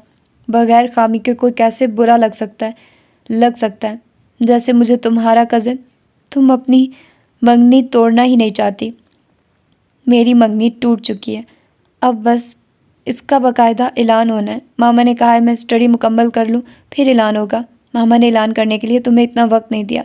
तुम्हारा दिल अमार की तरफ फिर जाए इसलिए वक्त दिया है, और वो फिर चुका है। मेरा दिल क्या फिरकी है? सबका दिल ही फिरकी होता है। मुझे साइंसदान बनना था लेकिन अब मैं आर्ट्स पढ़ रही हूँ। देखा मेरा दिल फिरकी। उफ, मेरे कानों में ये फ़िक्रा गूंजता रहा लेकिन मैंने परवाह नहीं की। ख़ानदान से मेरे लिए चंद प्रपोज़ल भी आए। ज़ाहिर है सबको मालूम हो चुका था कि अमार ने कशफ की निकाह की तकरीब में क्या किया है। मम्मी ने उन्हें फ़िलहाल टाल दिया कि अभी मैं पढ़ रही हूँ। मुझे हैरत हुई कि जब वो प्रपोज़ल वाली फैमिली आई तो मैं अपने कमरे में खौफ से छुप गई। कैसा खौफ मुझे समझ नहीं आया। मैं डर क्यों रही हूँ? मैं खुद से पूछने लगी। तुम एकदम से कैसे बीमार हो गई? ज़रूर तुमने अपनी स्टडी की टेंशन ली है। मम्मी मेरे एकदम से बीमार हो जाने पर हवास बाख्ता सी हो गई। मैं खुद भी हवास बाख्ता ही थी कि मैं एकदम से बीमार सिर्फ इसलिए हो गई कि मेरा ख़ानदान से एक रिश्ता आया। लेकिन आखिर क्यों हूँ मैं खौफज़दा? क्यों? इससे ज़्यादा खौफज़दा उस वक्त हो गई थी जब मेरा आखिरी पेपर था। लोग एग्ज़ाम से फ़ारिग होते हैं तो मज़े करते हैं। तुम्हें ड्रिप पर ड्रिप लग रही है। मेरी फ्रेंड्स मुझे तंग कर रही थी। मैं मज़े क्यों नहीं कर रही? क्या वजह है आखिर? बेटा तुम्हारे अंकल पूछ रहे हैं कि उर्वा का क्या फ़ैसला है। मम्मी एक दिन मेरे पास आई और नरमी से पूछने लगी, ओह तो ये वजह थी, लेकिन यही वजह क्यों थी? मेरे हाथ में एक फ़ोटो एल्बम था जिसे मैं देख रही थी। मुर्दा लोगों का फ़ोटो सेशन। कैसा फ़ैसला? मैं जानती थी कि वो क्या पूछ रही हैं, लेकिन फिर भी मैंने पूछा, अमार तुम्हारी पसंद है या नहीं? नहीं, वो मुझे नहीं पसंद। मामा ने एक गहरा सांस लिया। फिर अब तुम्हारा क्या फ़ैसला? अच्छी तरह सोच लिया है ना? अच्छी तरह तो नहीं सोचा, लेकिन हम पाकिस्तान आ चुके हैं, बारात लेकर जा रहे हैं। मुझे अब तक ये मालूम नहीं हो सका कि मैंने उससे शादी से इनकार क्यों नहीं किया।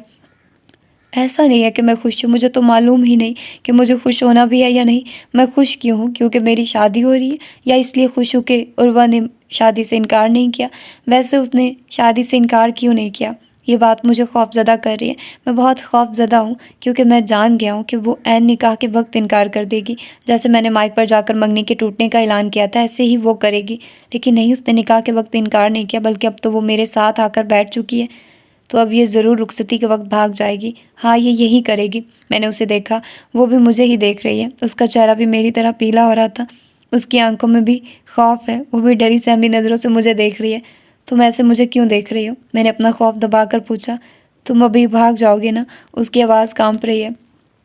नहीं, लेकिन तुम ऐसा ज़रूर करोगी। मेरी भी आवाज़ काँप रही है। साथ ही वो पट-पट मुझे देख रही है। मैं भी पट-पट उसे देख रहा हूँ। तुमने शादी से इनकार क्यों नहीं किया? वो मुझसे पूछ रही है। कितनी तेज़ है ये, मुझे हराना चाहती है। तुमने शादी से इनकार क्यों नहीं किया? मैंने उल्टा उससे पूछा। मैं बीवी बनकर सारी ज़िंदगी तुम्हें सज़ा देना चाहती हूँ। उसकी आंखों से सारा खौफ वसवसे रुखसत हो गए और उसने दलेरी से कहा, अब तुम बताओ। उसकी बड़ी-बड़ी आँखें सारी की सारी सिमट कर मुझ पर मरकूज़ हो गई। मैं शौहर बनकर सारी सज़ाएँ भुगतना चाहता था। मैंने भी उसी की तरह दलेरी से कहा और अपनी आँखों को उस पर समेटकर मुर्तकिज़ कर दिया। मैं कोई उससे डरता था जैसे? वो मुझसे नहीं डरती थी। हम दोनों एक दूसरे से नहीं डरते, हम दोनों एक दूसरे से नहीं हारते। हम दोनों बचपन से अब तक एक ताल्लुक़ में बंधे रहे हैं। हम दोनों को अब बुढ़ापे तक भी साथ रहना चाहिए, है ना? तो ये था खूबसूरत सा नावल, और मुझे याद है मैंने इसको पढ़ा है। अब पता नहीं मैंने अपने चैनल पर पढ़ा है या कहाँ पढ़ा है, लेकिन इसको मैंने बहुत पहले पढ़ा हुआ है और मुझे ये तब भी बहुत अच्छा लगा था, बहुत मज़े का लगा था। इसकी स्टोरी है ही बहुत मज़े की। और यार, सुमेरा तो हमेशा अच्छा ही लिखती हैं। वो जो भी लिख लें उनका ज़बरदस्त होता है। वो किसी भी टॉपिक को चूज़ कर लें वो अच्छा ही लिखेंगी। और आगे जितने भी नॉवेल्स आएंगे, 2, 3, 4 या 5, वो सारे नॉवेल्स सुमेरा हमीद के होंगे। अगर आप लोग कोई मुझे सजेस्ट करना चाहते हैं शॉर्ट नॉवेल्स तो आप लोग कर सकते हैं। मैं फिर कह रही हूँ शॉर्ट नॉवेल्स, ठीक है। लॉन्ग नॉवेल्स अभी हम उसको अफोर्ड नहीं कर सकते क्योंकि अभी मैं शॉर्ट नॉवेल्स ही पढ़ रही हूँ। तो इतना ड्यूरेशन के मुझे अच्छे लगे। इनका ड्यूरेशन भी कम होता है यार, तो मज़े की भी हैं। स्टोरी इतनी मुकम्मल होती है कि कोई झोल, कोई वो नहीं होता कि हम सेटिस्फाइड ना हो। बहुत मज़े की स्टोरीज़ हैं। तो होपफुली कि आप लोगों को ये नावल भी पसंद आया होगा पहले नॉवेल्स की तरह। बाकी 3-4 नावल जो भी मैंने पढ़े हैं, अब पता नहीं वो मैं बाद में दूंगी या पहले दूंगी, क्योंकि मैंने एक साथ 3 नॉवेल्स रिकॉर्ड किए हैं। अब मैं तो चाह रही हूँ कि आज इसको दे दूँ। बाकी वाले 2 नॉवेल्स वो भी बहुत मज़े के हैं, आप लोग ज़रूर पढ़िएगा। आप लोगों आपको बहुत अच्छे लगेंगे। Different story, versatile writing style. तो यार ऐसे मज़ा आता है। क्या नॉवल का तो मकसद ही ये होता है ना कि आप कहानी के साथ जुड़े रहो, आपका दिल ही ना चाहे कहानी ख़त्म हो। तो ऐसी स्टोरीज़ अच्छी लगती है। तो फिर मिलते हैं इसकी अगली स्टोरी में। अगली स्टोरी होगी तो हरफ़े बयां। अब मैं कब दूंगी, पहले दूंगी बाद में दूंगी, लेकिन सुमेरा हमीद की आज हफ्ता उसी का चल रहा है, हम उसी के नॉवेल्स पढ़ेंगे। तो देखते हैं कि अब आगे आप लोगों को कौन सा इनका नॉवल मिलता है। तो मिलते हैं इसकी अगली नॉवल में। अपना ढेर सारा ख्याल रखिएगा। अल्लाह हाफिज़।